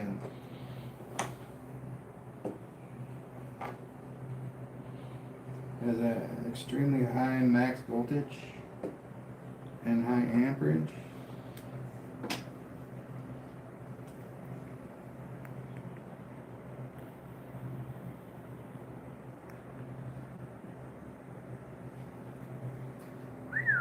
Works.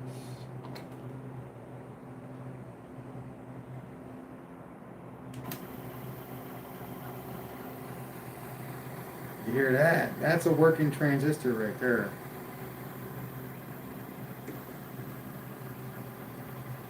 This is the difference between the internal trigger. You can hear that, right? That's the internal trigger coil working as a sensor. And this one is the external soundless. You can't really hear it.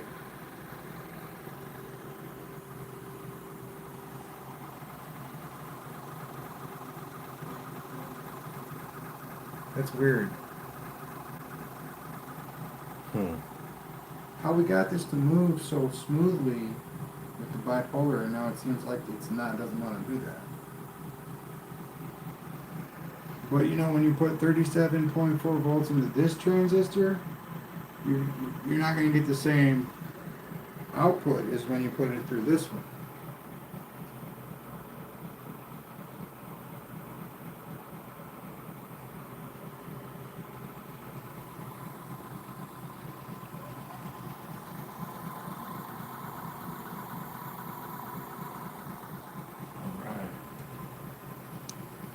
How fast do we think this one's moving?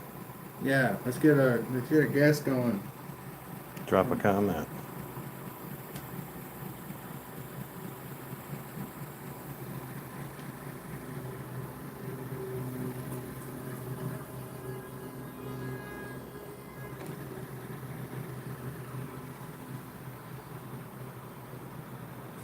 Let's try spinning it the other way.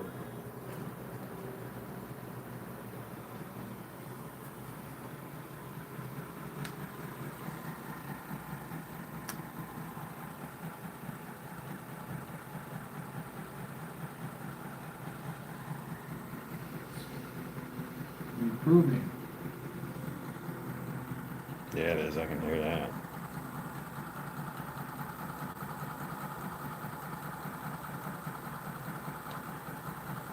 So it's like 295 right now. This one is.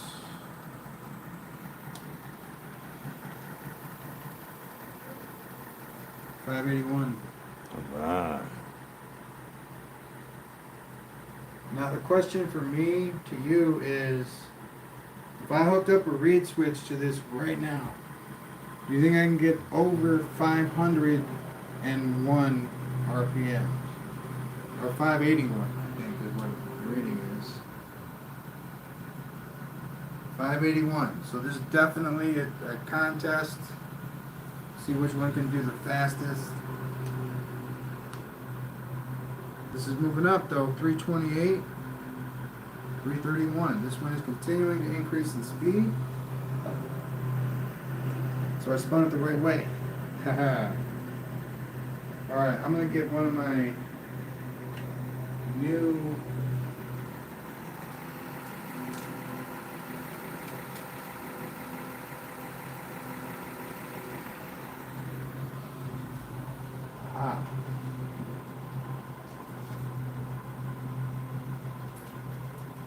reed switches.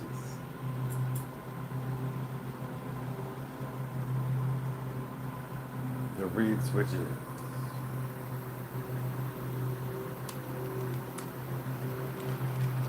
Are those the brand new ones? Yeah. I said I thought they looked like they had sparkles on them. Nice.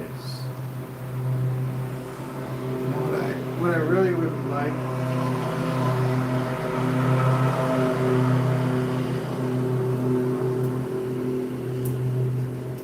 We got some lawn mowing going on. Don't mind the sound. Is for both sides reed switches in like a plastic form.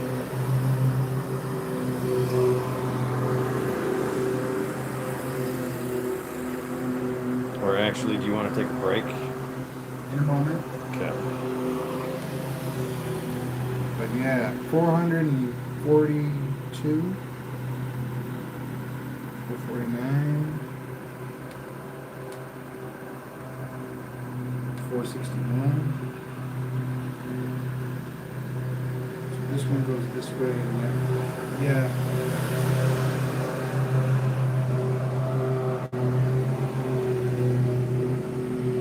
We take a break and I'll set this up real fast. Okay. And we'll have this one stay on the transistor, because I know that north-south doesn't work with the reed switch.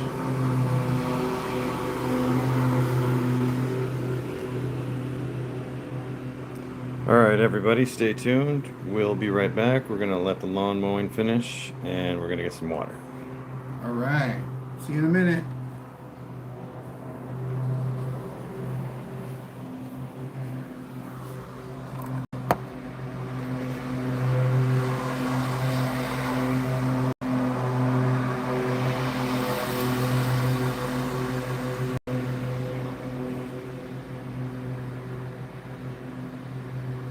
That's gotta be blue.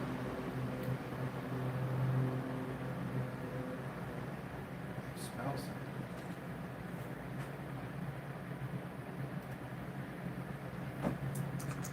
Yeah, wow, that thing's hot. Shit.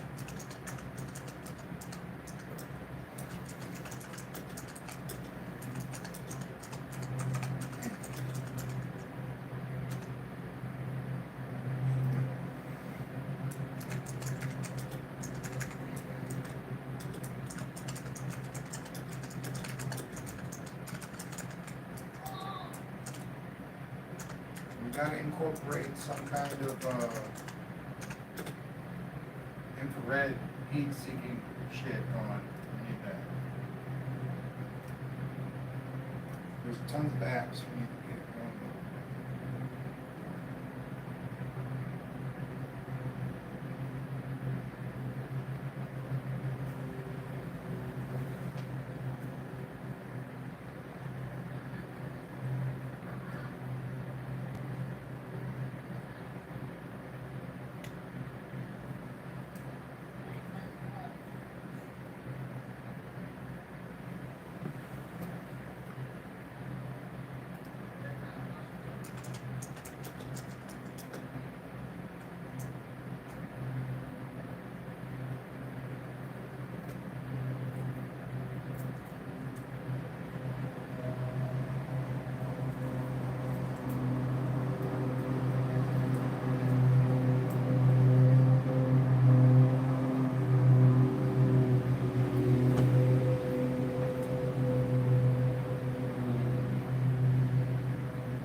Oh yeah, I'm gonna need to do that too.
All right.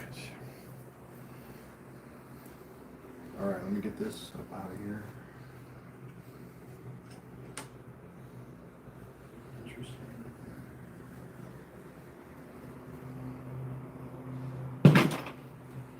All right, we're back.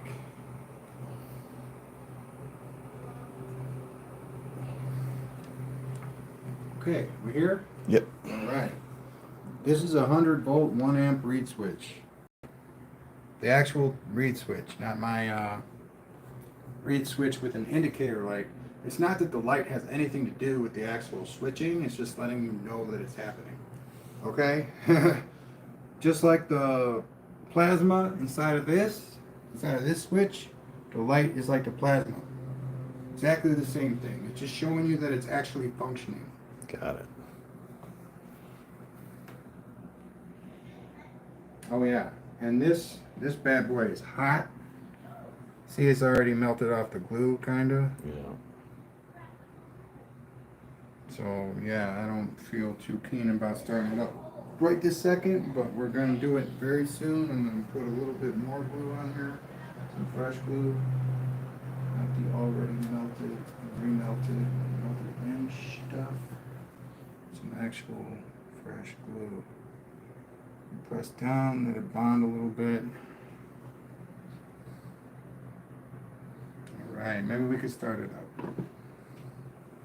We're going to slowly find the position for the switch. First time I'm using something like this, guys. This is new for me. Another YouTube person I've been speaking with, consider him a friend, turned me on to these. That's Peter Hall Effect 2.0. Right there, man. He turned me on to the big reed switches.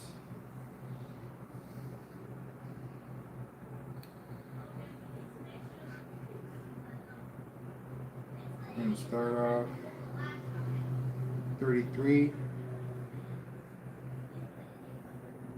Yeah, that is so loose, but we'll see what's up.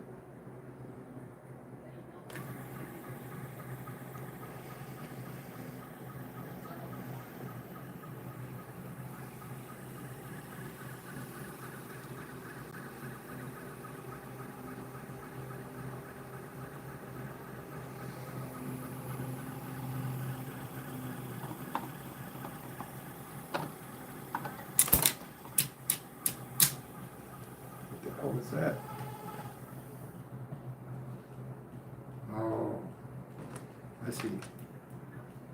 Not bad for being slob, but I'm not into doing this right now. One of these got caught up on it. Yeah. Those are very magnetic, those clips, which in my mind make them slightly counterproductive. True that. I was trying to get a close up on the reed switch. That's magnetic fields at work, folks.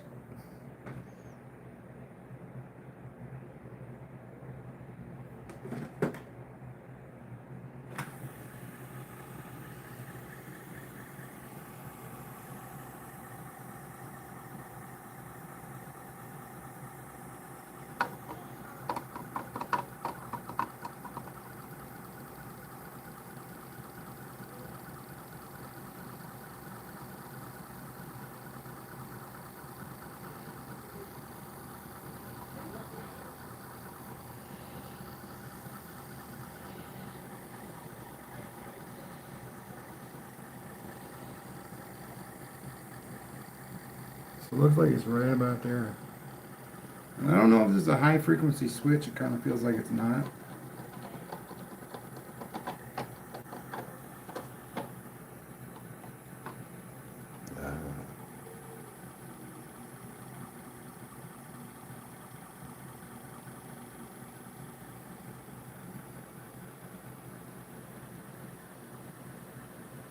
There we go. That feels better.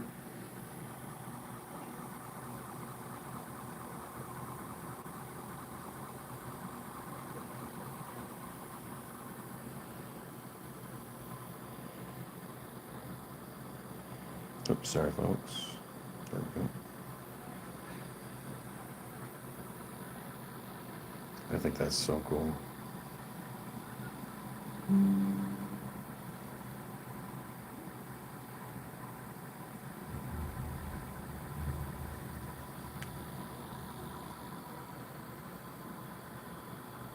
Yeah, this is getting hot though.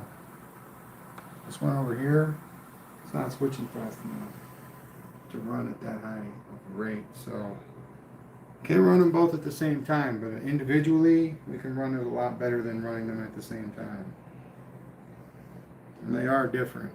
They are not linked in any kind of way other than me linking them. So I'm unlinking them for right now. So yeah, that's a pretty awesome switch there. We're gonna turn it back on real quick.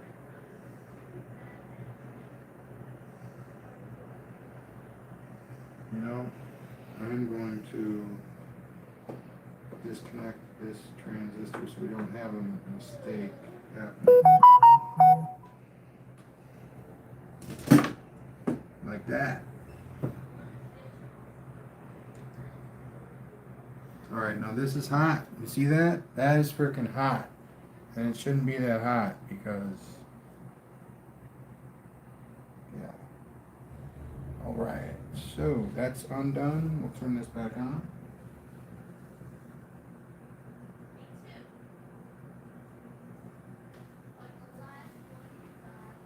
Alright. Homie, Yo. I gotta hold the read switch so you can get the tack reading, okay? Got it.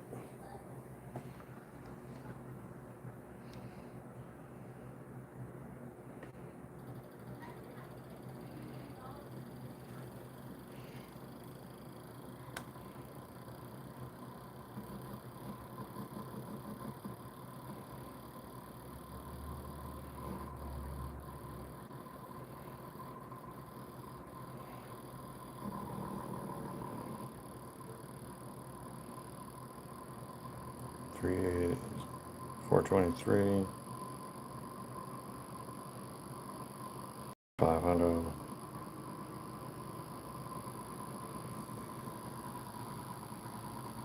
Feels like this is a normally closed switch just because of the way it's timing right now, it's going the wrong direction. So I'm pretty sure it's a normally closed switch. 591, 597.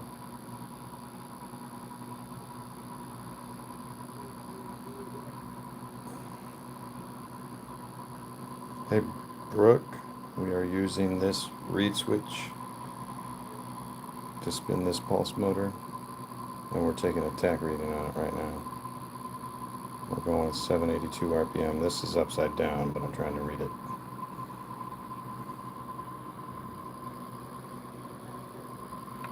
Come on, man, I need to know which way we're going.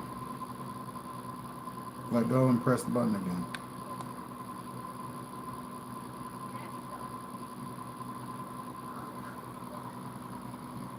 Other way. The strip is really weak down there. You gotta go towards the center.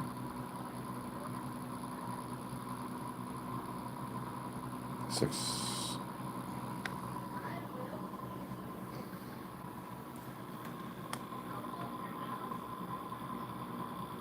607. And do it again, let go.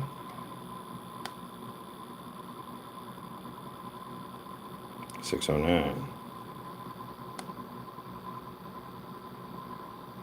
737.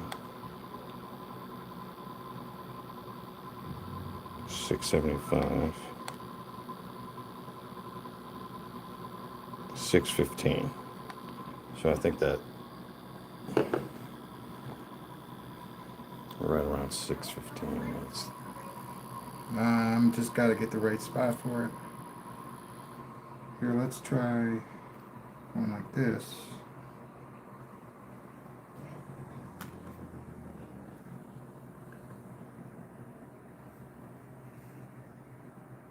See if it's good enough to do this.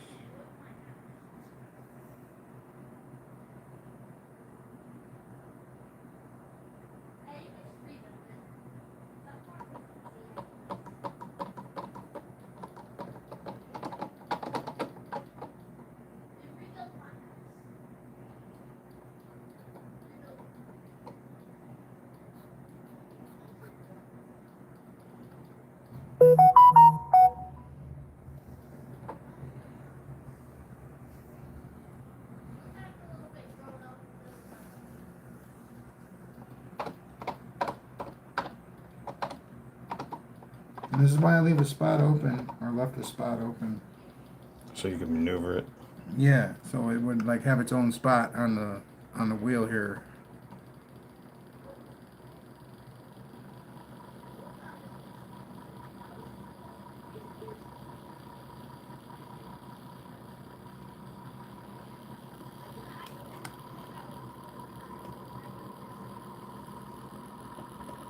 404, 417, 424, 430.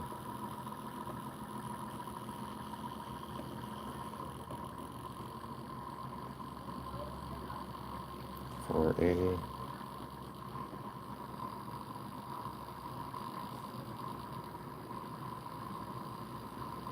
531. 563.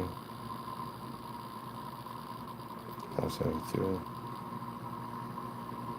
587. 606.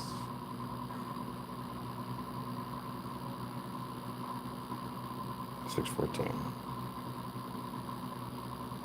616.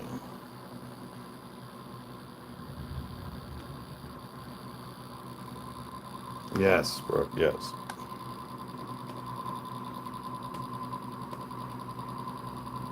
620. 626. 628.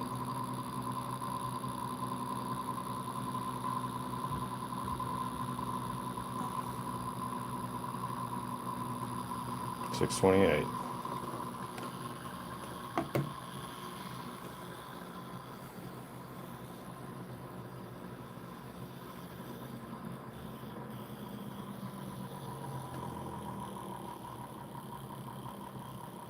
It's probably going to turn around. Because not only going this way and this way will change its orientation, but going up and down will change it as well.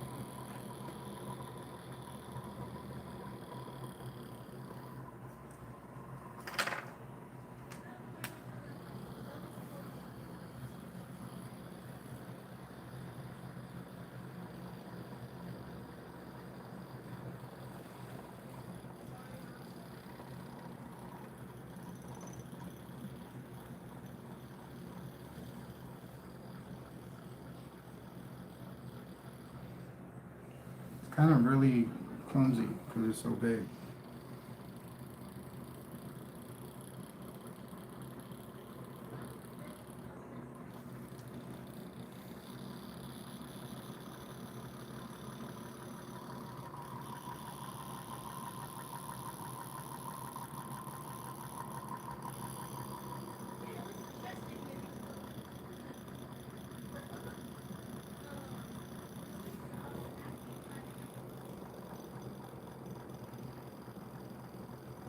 So it looks like having it directly parallel with the rotor is also not good.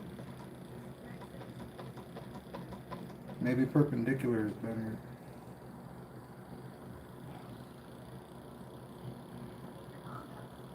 Thing is designed to be held perpendicular to whatever's spinning.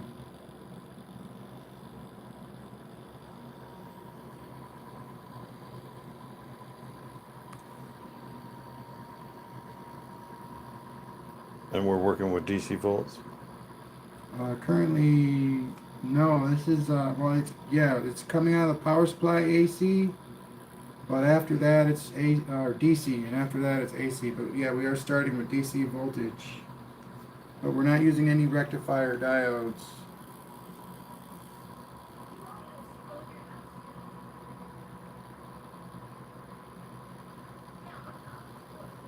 I've run it with rectifiers, and it's pretty much the same. Honestly, it's a little slower, but it's pretty much the same.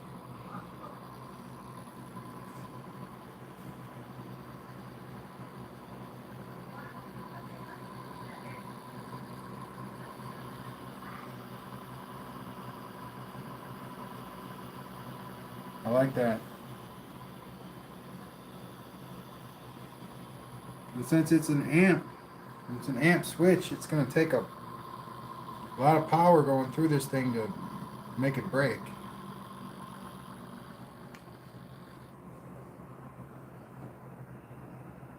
And that was 40 volts. So I'm thinking about shortening this a little bit. Hey Noah, what's up? Noah!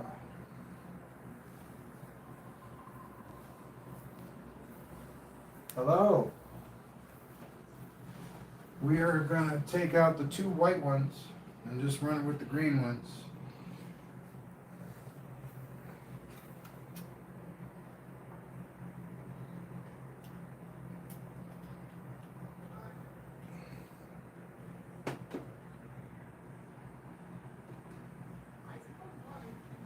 call this the AC build, even though we're running it with DC from the start.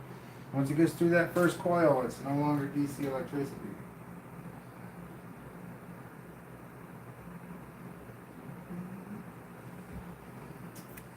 Boom. Not bad. Not bad. Right, here we go.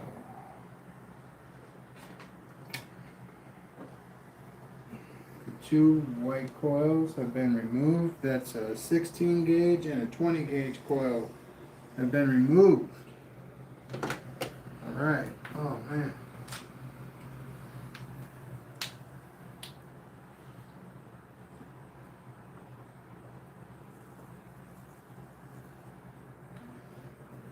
Try that. That's not what we want though. We'll worry about that later. Alright, this is gonna be fun. Okay. Short it up. Are you achieving step-up voltage? Step up voltage? I don't think so. We have something to do that with. What I think is occurring is maybe I am. Maybe it is. I'm not sure. What it's supposed to do is take the amps that you're gonna definitely draw from the 14 gauge and funnel it down. Now it's gonna be a bigger funnel now, so it's gonna go from 14 to 18 instead of from 14 to 16. So there should be a bigger burst of speed there. And then from 18 to 26, that's going to be your biggest jump right there. And then from 26 to 30, to 30 to 32, those are... No, that's unfortunate. Oh no. I hope the laptop has a sustainable battery. Alright, go 34.6 on the 3 coil setup. Here we go. Oh, did I not? There it goes.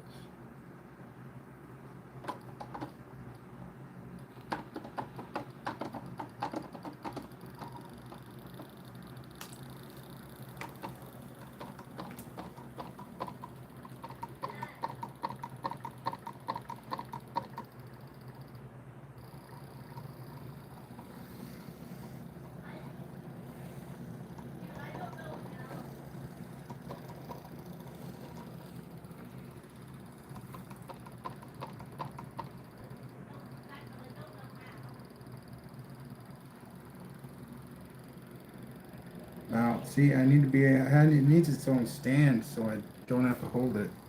Right. Looks like I found a spot. Yes. That looks so cool.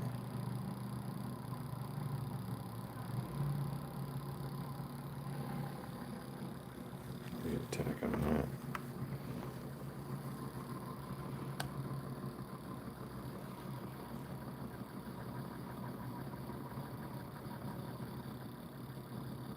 $350.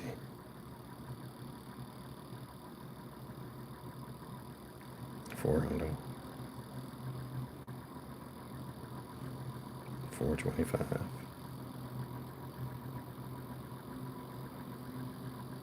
$450. $465. $475.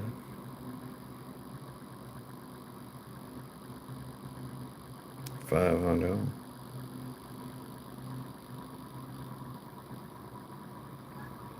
$498. $514.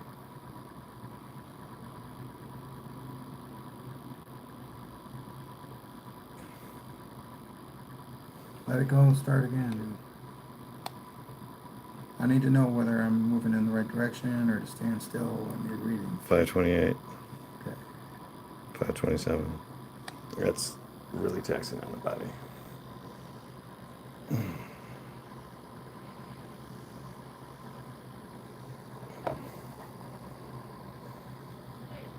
Nice. Oh, I think I found another up. Yeah, it sounds like it's good. All right, Yeah, let us know what's up. No. Yeah, keep us posted. 600. 550. Maybe we need a new battery for the tech. Yeah. So I don't know. I mean, we are putting in about 6 less volts, but maybe the other 2 coils were really helping out. Right.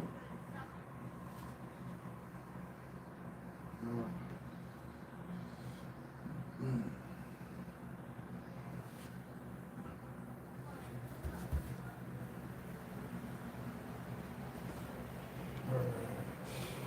So we're gonna put them back in real quick. This is quick.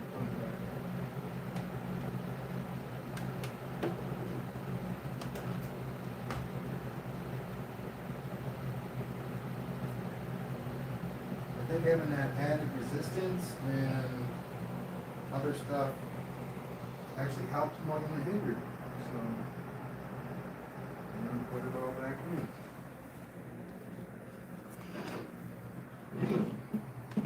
Even though it's not a tremendous increase in anything except length. Well, I don't know. I think each small intricate piece has a great impact on the end result.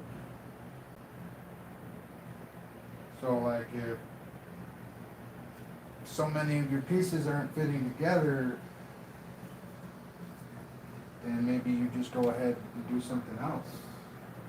Not completely, but like if your transistor isn't working and you've gone through like 10 of them, bust out a reed switch.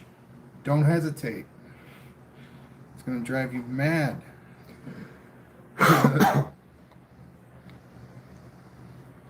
Brooke asks, a DVD player may have some parts you Yes. can use for this. Absolutely. DVD player, VCR, TVs, all that good stuff. VCRs are the best, I hear, though.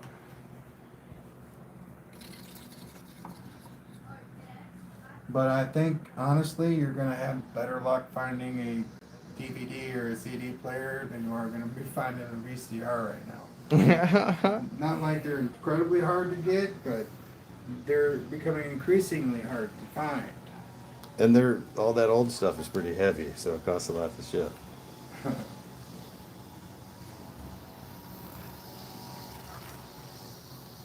So that's just what I'm saying, man. If you're stuck, and that's what I call it. I call it literally being stuck. If you have to do it a certain way, you are stuck. You can't grow from that point. I mean, you can do something totally different, but why? I don't know, man. I mean, I guess in some instances you have to have what the end idea is going to be before you start. Right. Or you don't even know where to go, like what to do next.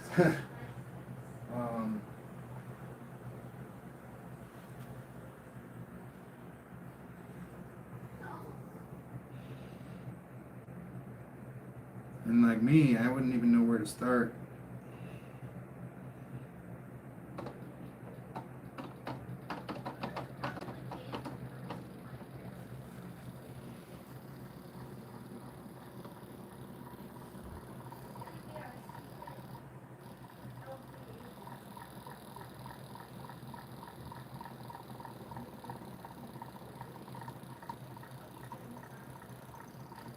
Get it up there, have a stand that it will sit on and just be right there, and you can move it if you need to.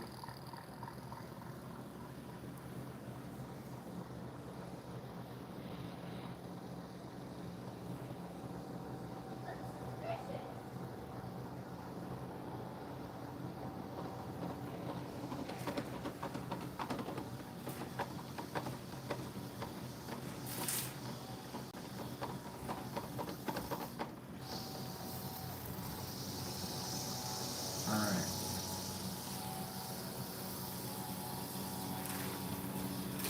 So the sweet spot is actually like a 4-dimensional spot. It's literally, it's all, well, at least 3-dimensional. on all three axes, trying to find the sweet spot.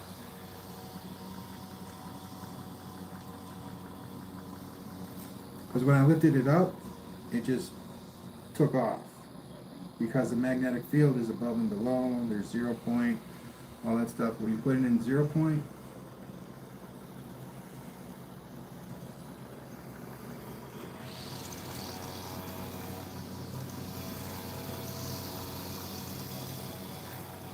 like right there. See how light that is? Like how weak it is for the direct.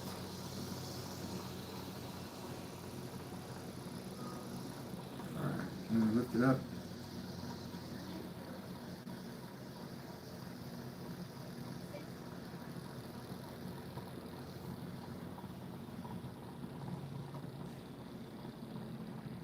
Alright.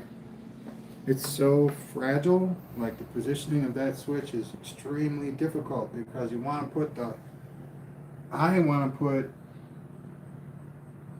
the plasma mark like right on where it needs to be, and I don't know if that's how it works. It's so big, you know, it feels like it's got a range to it, and it's kind of sensitive as to where that range is.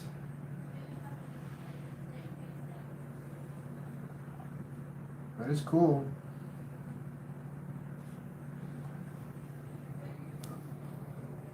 Alright.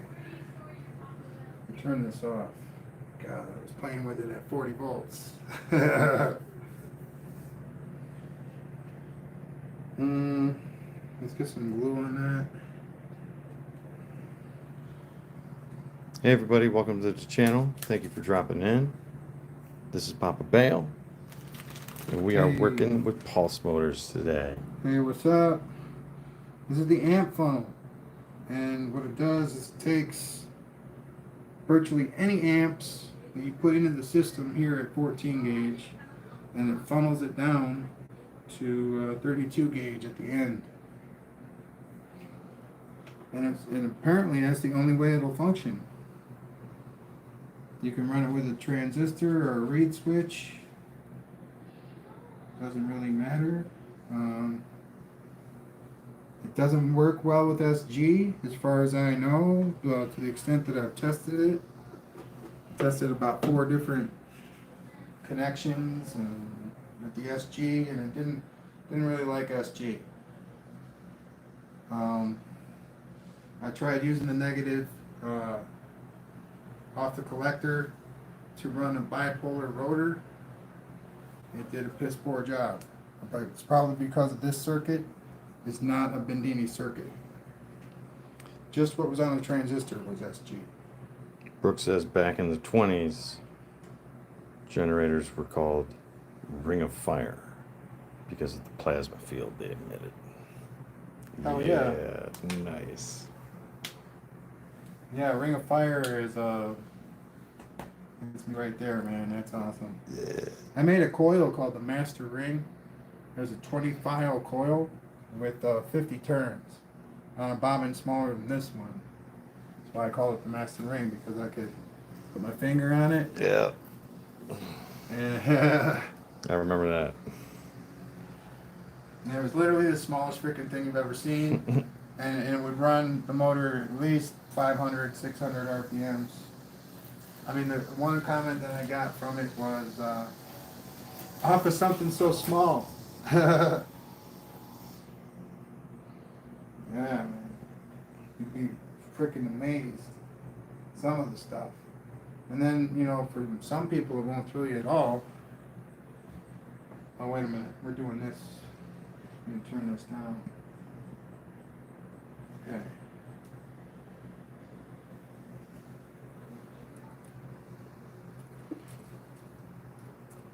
And we're going to see this one.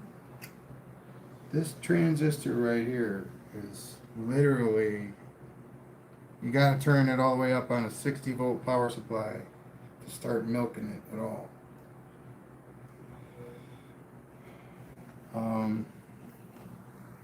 And I have no like worry in my mind whatsoever about it melting down, and I hope I don't jinx myself by saying that. Or I mean, I got about half an hour. All right. And we're at 20%. Okay. Yeah, that means we're gonna wrap it up here in about a half an hour, folks. Maybe. I might be able to do this by myself, but I won't be able to interact with you very much, which will probably make it a little boring, but we'll see. We can come back on What prime happens. time. We'll do a prime timer. All right. I think that's hooked up correctly.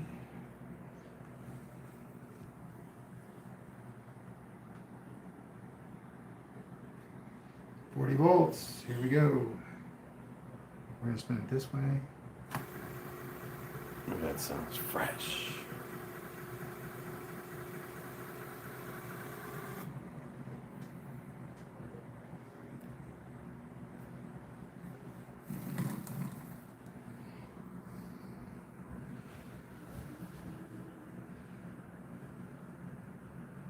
Uh-oh.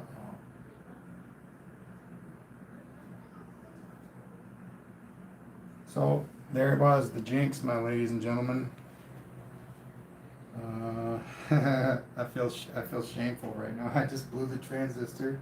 As you can see, you turn it up a little bit, and it's already working, and it's not supposed to do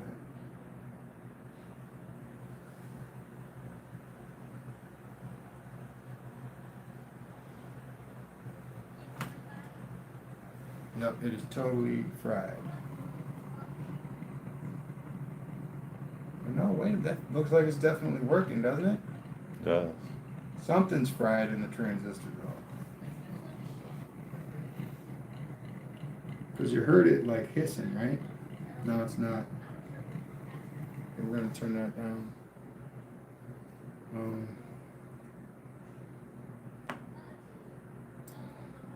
Now, what the problem was is that wow, yeah, that's dead. Hot. Started it, yeah, and then I turned it up. Oh, okay. So it was good. Well, yeah, it was good, and then I turned it up. Murphy's Law. Yeah, see, and I knew, but see, and what I'm saying is if I'd started with it all the way up, it wouldn't have done that.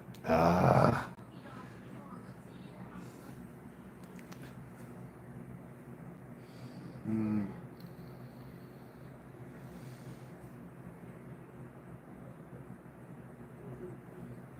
I'm not gonna do the same thing, ladies and gentlemen. We're gonna leave it at 35. And this is a very similar transistor to the one that I just blew up. Let's see if it works. If it doesn't work, we'll just let it go. Nope, it's working. There we go.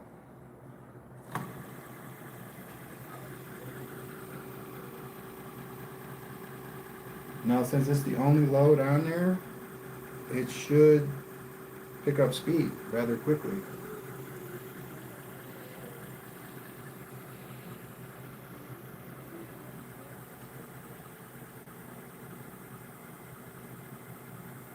Oh, or not, but it's definitely working. I feel content leaving it the way it is, though, considering what just happened.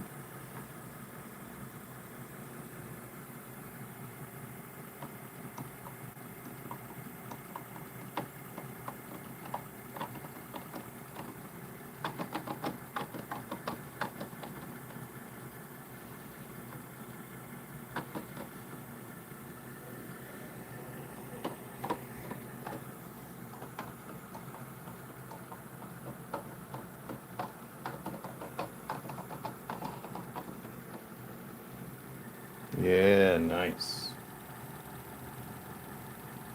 Let's see it. He's a little bit above it.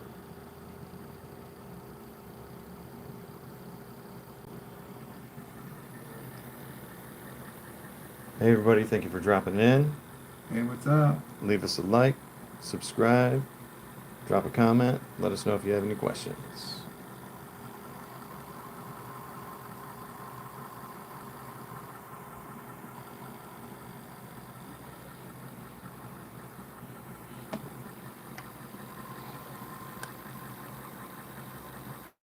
478.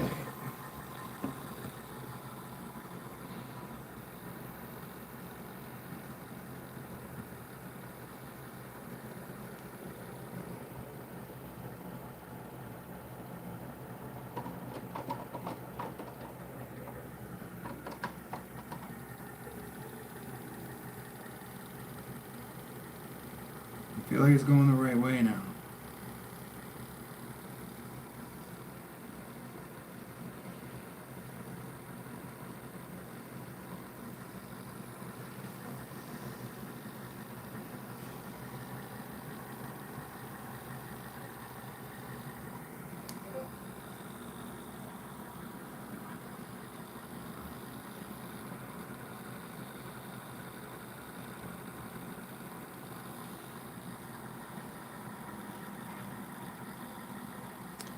Do you know anything about efficiency ratings? No, like what it takes to make efficiency rating, I have no idea. I'm thinking it's going to take RPMs and something to do with the input. And now, depending on what it is, whether it's a motor or a generator motor, depending on what you do, different things for different strokes for different folks. But if there's definitely a way to do it, I have no idea.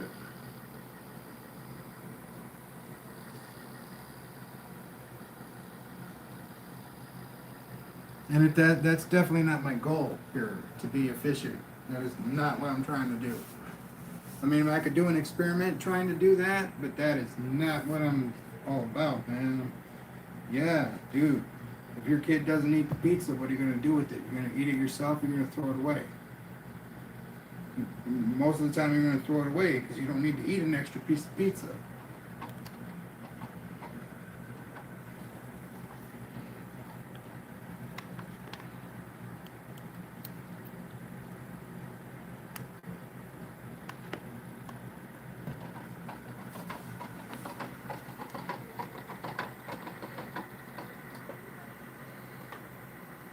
Alright, so I did say that we were going to leave this one off. I lied to myself. Lied to you guys. My bad. Can't help myself sometimes. When it comes to playing with my toys. Because it's like, yeah, wow, you made that and it runs and that's cool. And you can look at it for days if you want to.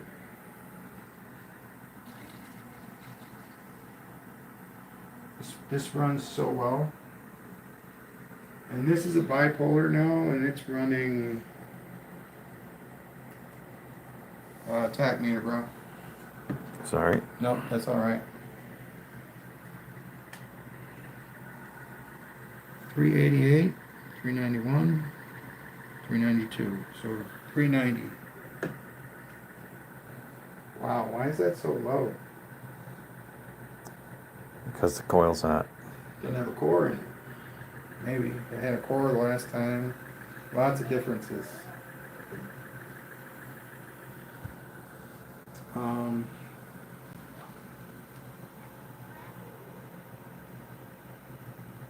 I think the last time we ran it was it with the S. No, it wasn't. It's working though. Yeah. Bipolar working on a transistor. I mean, it's just not great, but it is working. I think they're just so incompatible running them that you need to run them on separate power supplies. I'm trying to turn it down to like 24 volts, see if the speed increases.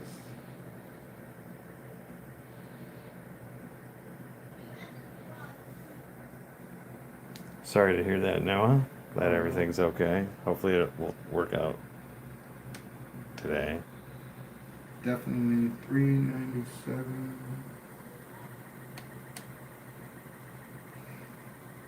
Wow, it did go up. A little bit.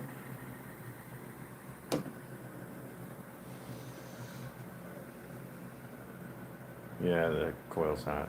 Got another vote for that. Holy cow.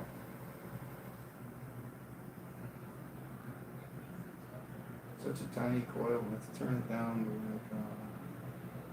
to 10 volts. It is really hot.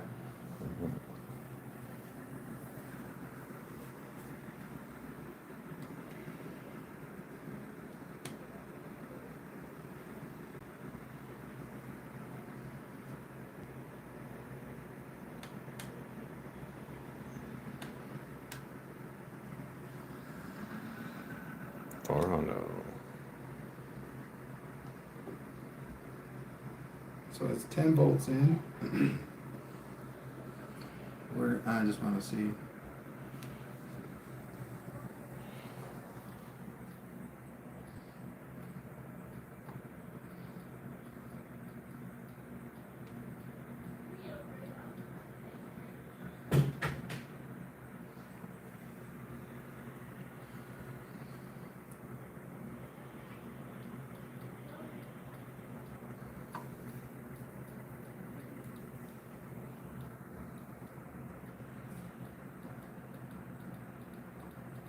There we go.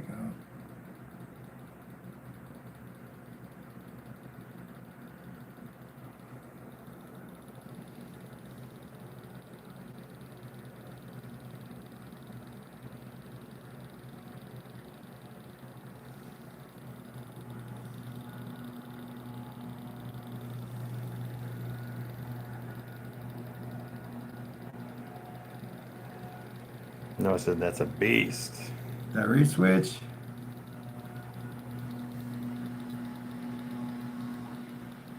Let's see if I can get the plasma. There's nothing going on at 10 volts, I don't think. I see it, yeah.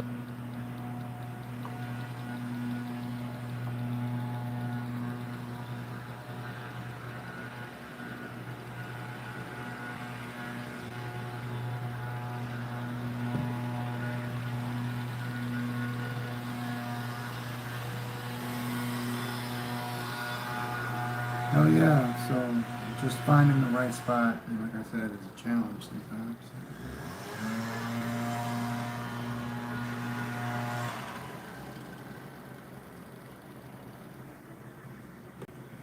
And we're not going to get much at 10. I want to reed switch. I mean, I guess the coils are designed to, and I don't know what that would be, like a 32 gauge coil.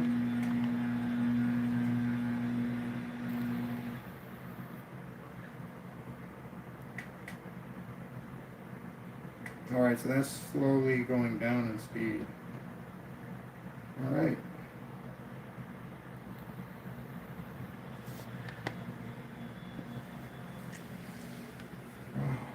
So, I mean, is there anything that I really want to discuss? I do want to run this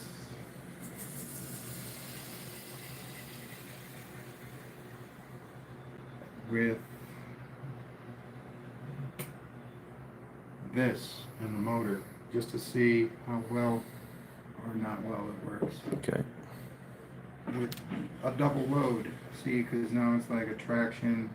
It's like 12 tracks, but they're alternating. So we'll see what happens here. Magnetic sculpture, take 1082.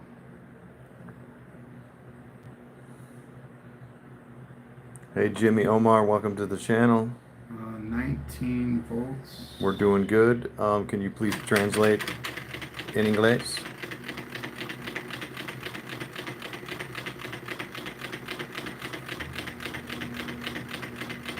Wow.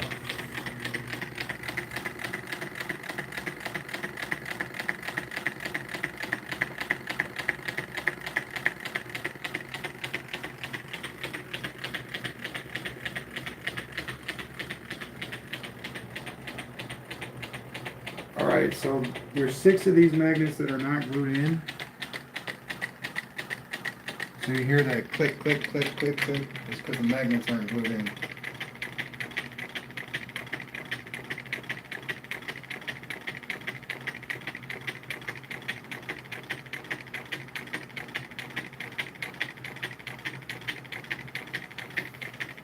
That's pretty good placement, man. You can't really get better closer than that. I mean, it's not exactly lined up, but it's good enough for it to sink. Yeah, it is synced.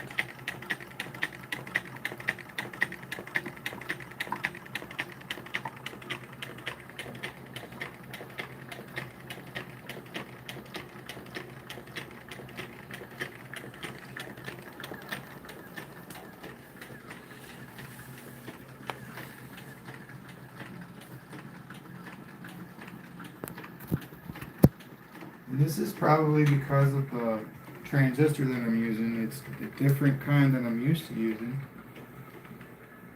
But this will run if I get the right transistor, I'm pretty sure. But that might be the result of also of having the 12 magnets instead of the 6. See, it's very synced up, but I believe that having a double load per wheel. See, now there's 2 loads on this right now. But the plus is that when one load is on, then there's 2 magnets pushing on either north or south. So there's always 3 magnets interacting with one another. Actually, there's 4. 3 at any given time. It's hard. No. Maybe I can just stop it, and I'll show you real fast. I've done this before. So you got north, north, and at this particular, or north, south, because they're attracting. All right, so north, south. That means that this is south and this is south. So when I turn it, this south is pushing on this north. And the same here. This south is pushing on that north. Got it. Nice. And then now, see now this north and south. And you get how it moves, and it's a zipper effect. And allows it to stay together really well, just using magnetism. So that's awesome.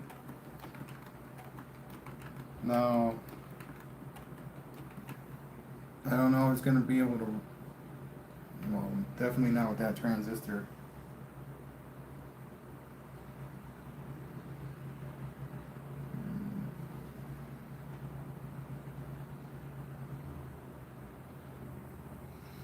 And then I put these through a chat bot to find out what the pinout was, and it's a different pinout than what I've been using. And I tried it, and it was unsuccessful. So, I mean, the information that you're getting from your chat bots is not always right. Or it's outdated sometimes. But in my opinion, this was just flat out wrong. Okay. Because it went by what typically is used by a package. And the package is not the transistor. And, you know, so I just stick with, let me see, BCE. That's what I use. And normally it works pretty well. BCE works.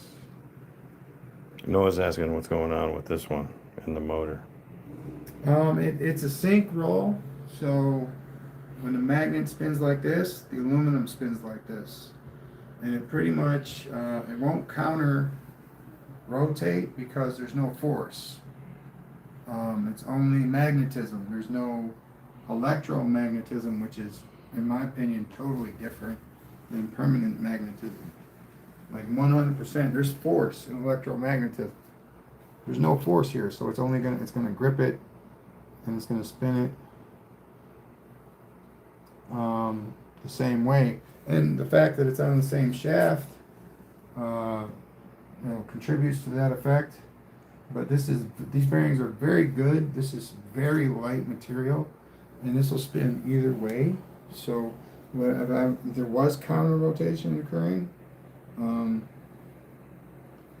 it would be able to do that, even though the shaft is spinning.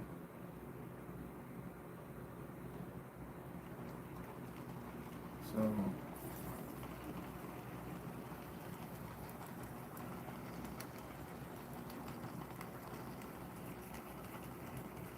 you can kind of see that it is pulling it, when I put my hand down, I can feel it pulling it. But it's hard to tell whether it's the shaft or the magnets. I think it's both, honestly. Because the shaft is moving in synchronous with the magnets. And then, see, I'm putting enough pressure on it so that it's not being twisted by the shaft, I don't believe. But I can just lift it up and then it'll sync up.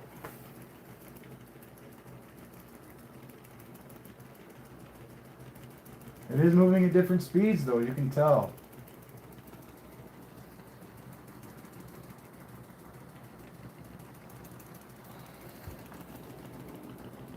And that's 2.6 volts, 0.4 amps.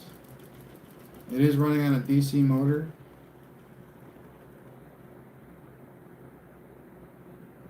See, and I would have been really like thrilled if it like counter rotated, but that isn't going to happen with this because, like I said, there's no force, there's no reaction, so there's no equal and opposite reaction.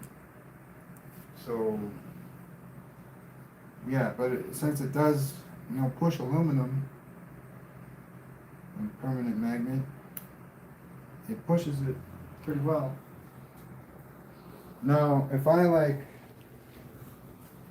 for a pulse motor, you're definitely not going to be using permanent magnets as your motor, which is what's happening here.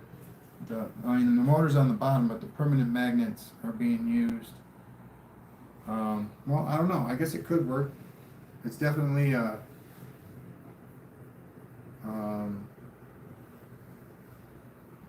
proof that the magnets will push the aluminum Right. in a rotation. Just for me, the counter rotation, I had to have the coils on the outside of a gyroscope or the inside of a gyroscope, and you need electromagnetism, a pulse, something that shows force in order to have this thing go, this happen. Right. It can't just be latent magnetic energy, as far as I've been able to demonstrate.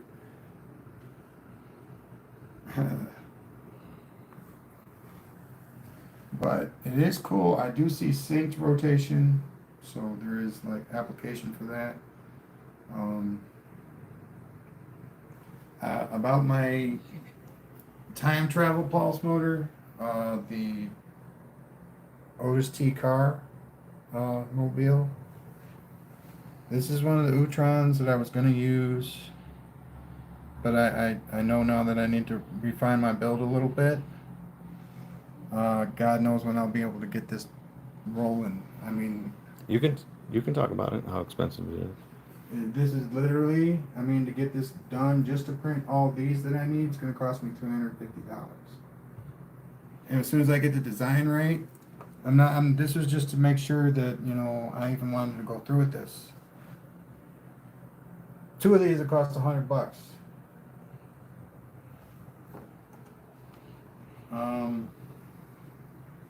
And I refuse to make another one until I get it exactly the way I want it. It needs to have a hollow geometric shape in the center, which will generate the plasmic reaction. Just once you print that and it encloses itself, whatever air or oxygen, whatever air was in there will remain in there. And it'll be definitely part of the build. And then probably get rid of the nubs and use the proper holder. So how much for this one individually? 51. 51. It'll Solid be. aluminum. I think he said 350 for 6 of them. 6. Yeah, and then tax and shipping. So 310. Right. Yeah. Yeah. But $40 is a big amount of money.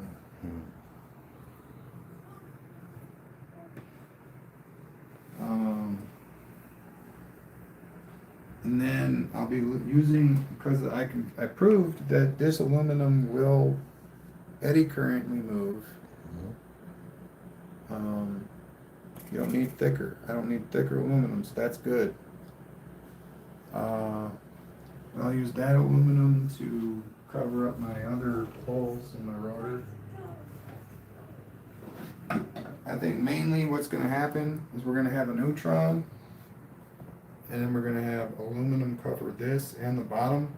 We're probably going to sink this by a 1/2 inch, so this will become a 1/2 inch instead of an inch high. Then we need less aluminum because it's got to wrap around. It's making the shape that's going to do that. I'm probably going to get cuts all up and down my hands just trying to make this right. Because I got to cut it like a pizza, like virtually like a neutron. I got to cut it out, and it's got to wrap around. It can't be two separate pieces. Right. So that what you're able to do here, I'm intrigued. I really think you can do something.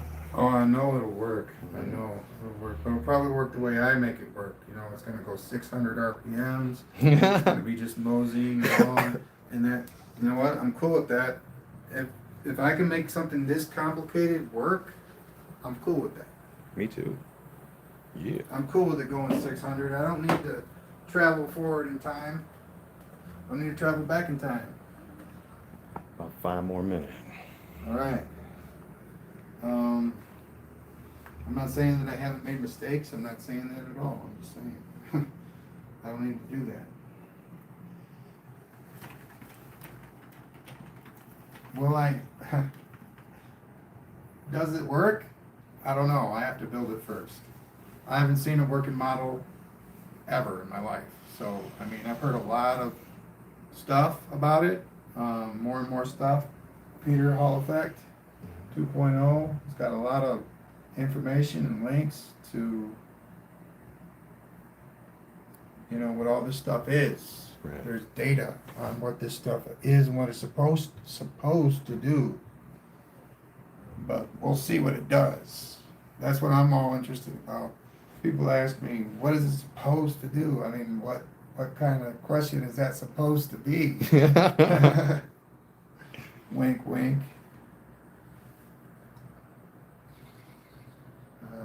Yeah, so, you know, if you really want to ask a serious question, go ahead and ask away.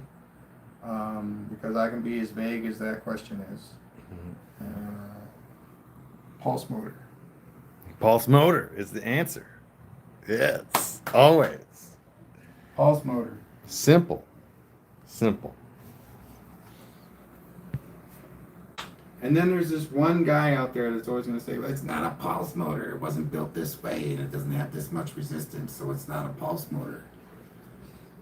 I'm not going to give the gesture, but there is an animal that flies with feathers, and it's called a bird. Yes, indeed. Yeah. Thanks, Brooke. Mistakes just tell you what doesn't work. It is still educational. Absolutely. Absolutely. I think that, especially when you're wiping front to back, all your mistakes are definitely learning lessons. But when you have it all drawn out and, you know, all the measurements are already done, you have a schematic. You can still make mistakes, but you're less likely to make mistakes.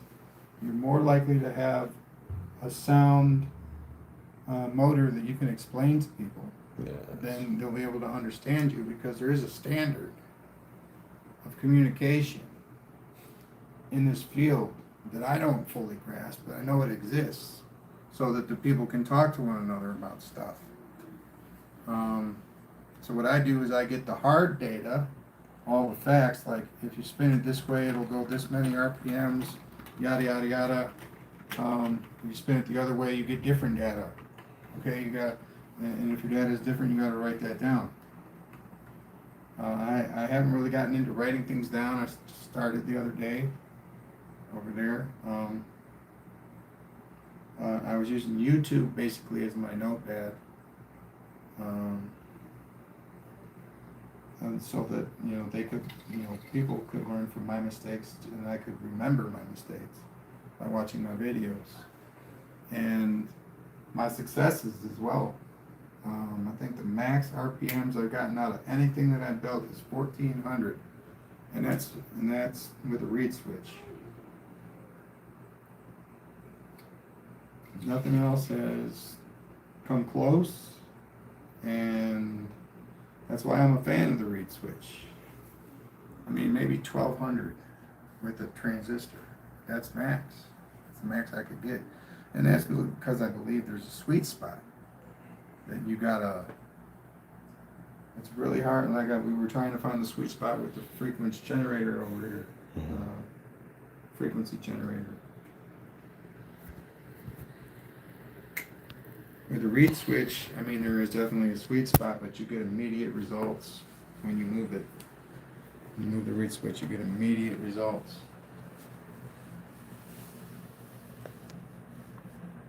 And I mean, to do a transistor, it's good to stop it. Stop your motor, change everything you're going to change, and then start it again. With the reed switch, you know, you can move the reed switch around, but not have to turn it off and start again every time you move it. You can mess around with transistors, but just like I demonstrated earlier, you turn it up too high, you're probably going to fry something.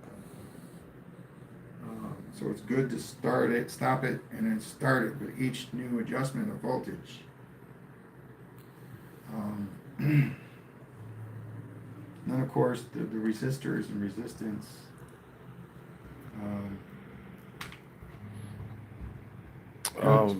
Brooke just said that you're not publishing proficiency rating because do we even know how to do that? Proficiency rating. Because we're definitely coming into this with a zero background, so we are. I don't understand, Brooke. What is a proficiency rating? I even my vocabulary is slipped. I don't even remember the definition of the word proficiency. Then Brooke said, "I think it's cool what you're doing. Most people don't think past the end of their nose." I can't afford to do that. I'm not rich. I gotta think much broader than that. Not that I am not guilty of doing that sometimes. I totally get short-sighted, especially with some of the stuff that I do. But yeah, I try to maintain an open mind, and it usually happens when I'm sleeping though. I get a great idea, I wake up, can't wait to try it out, and it works. I'm like, yeah. That's what happened with my gyroscope over here. I had an idea of what it was supposed to look like, and I put it together in 4 days flat. And it worked. From virtually having no schematic, and it was counter-rotating on the third day, just from getting all the pieces put together. With a reed switch at that, you know, nothing fancy, just a reed switch. But I do believe that running a 2N2222 transistor would run it equally as good or maybe better.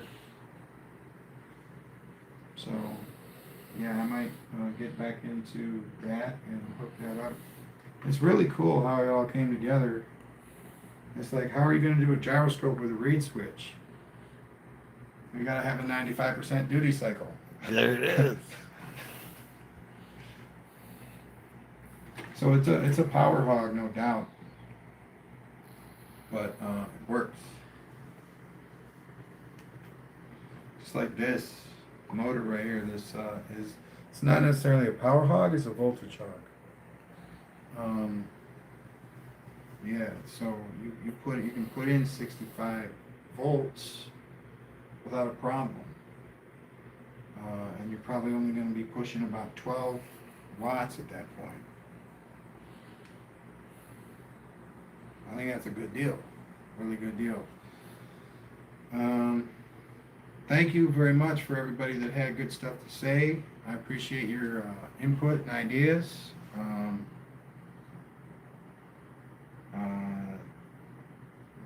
like a lot of this stuff wouldn't be here if it wasn't for the input that you guys give.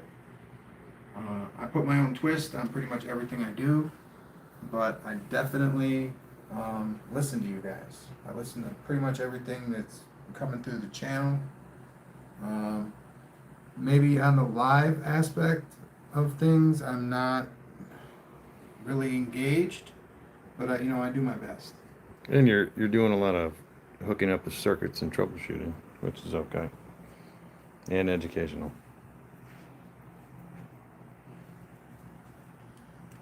And I'm going to unhook this. And we're going to close out with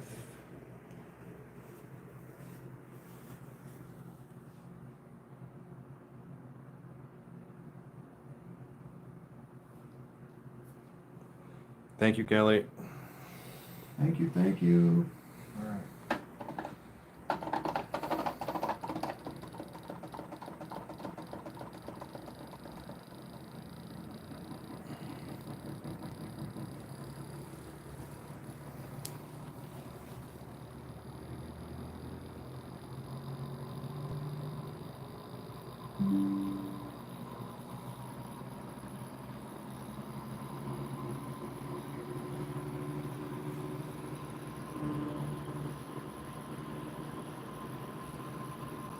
Amazing. See, 63 volts in. Wow.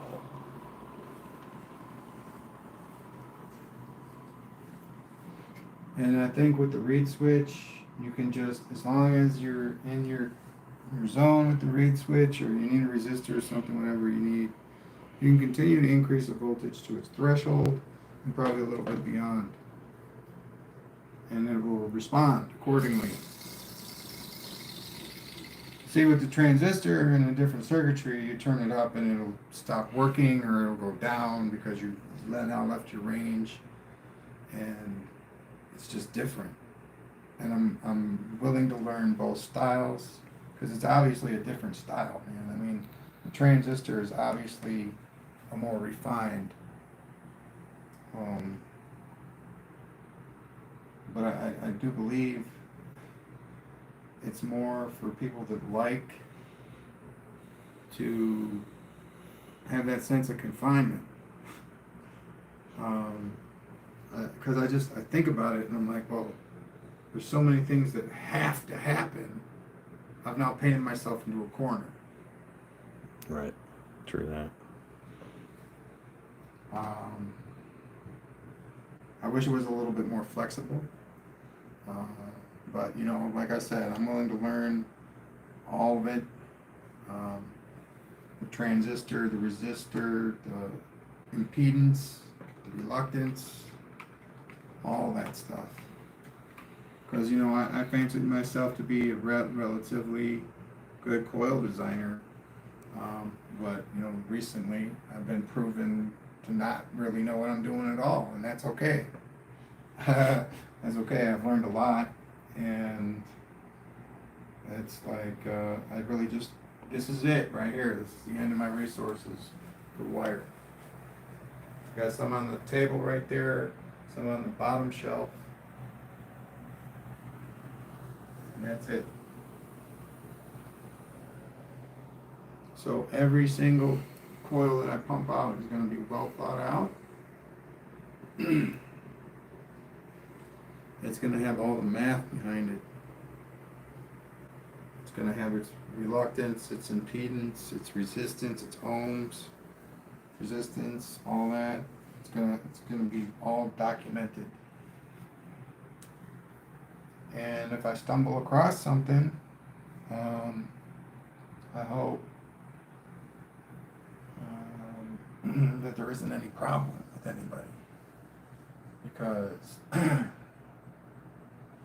well, actually, you know what? I hope that somebody takes a big sledgehammer to the patent office door, knocks it the frick down, and just jacks it up with open source material, and just plugs it into the the mainframe patent office and just boom, everybody knows everything now that gives a damn. Everybody that wants to know can know. And whether this happened already or whether it's happening now, it needs to happen because there should be a different way that the money's being made other than because then that means I should be charging everybody money to use my Discord. All right. Brooks says, you have me already thinking of applications. Noah says, back, can you show us how to make a nice coil? And then Kelly just came in and said, Marco Rodin created a flex thrust. Atom pulsar. Is that a And- three-dimensional 32 something? Is that a three-dimensional coil? I have a type of math that I'm not trying to use towards coil creation. And Marco Rodin has coil math, so we will definitely look at that. The phone's about to die, and we are about to call it 3%. But Noah, do we have you in the Discord yet? But since information and data isn't it's worth a lot, man. It is. But if you give that away for free, you give something that's worth a lot away. That's worth so much more than just hoarding it and trying to get rich off of it. Because this way, everybody gets rich. Did you give us your email, Noah, back in the day, or is that someone else? That was Brandon. That's right. Okay, because we're trying not to post any. I told him how I felt about giving my number away. I haven't heard from him. Is our email still in the? Yeah. Oh yeah, no. I'll post it right here, and then we'll send you an email, and we'll get you into the server.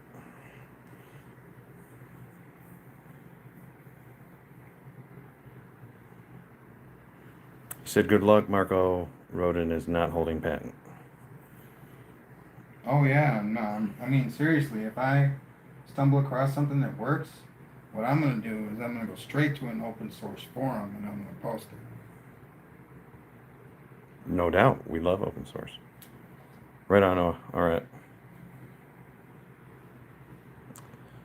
And I think the amp phone was smooth. It's a smooth way to operate. All right, 1%. All right. Okay. Thank you very much, ladies and gentlemen. Peace out. We really got to go. The electricity in my battery is time constraining. Mm-hmm. Bye now. Thank you. We'll be back.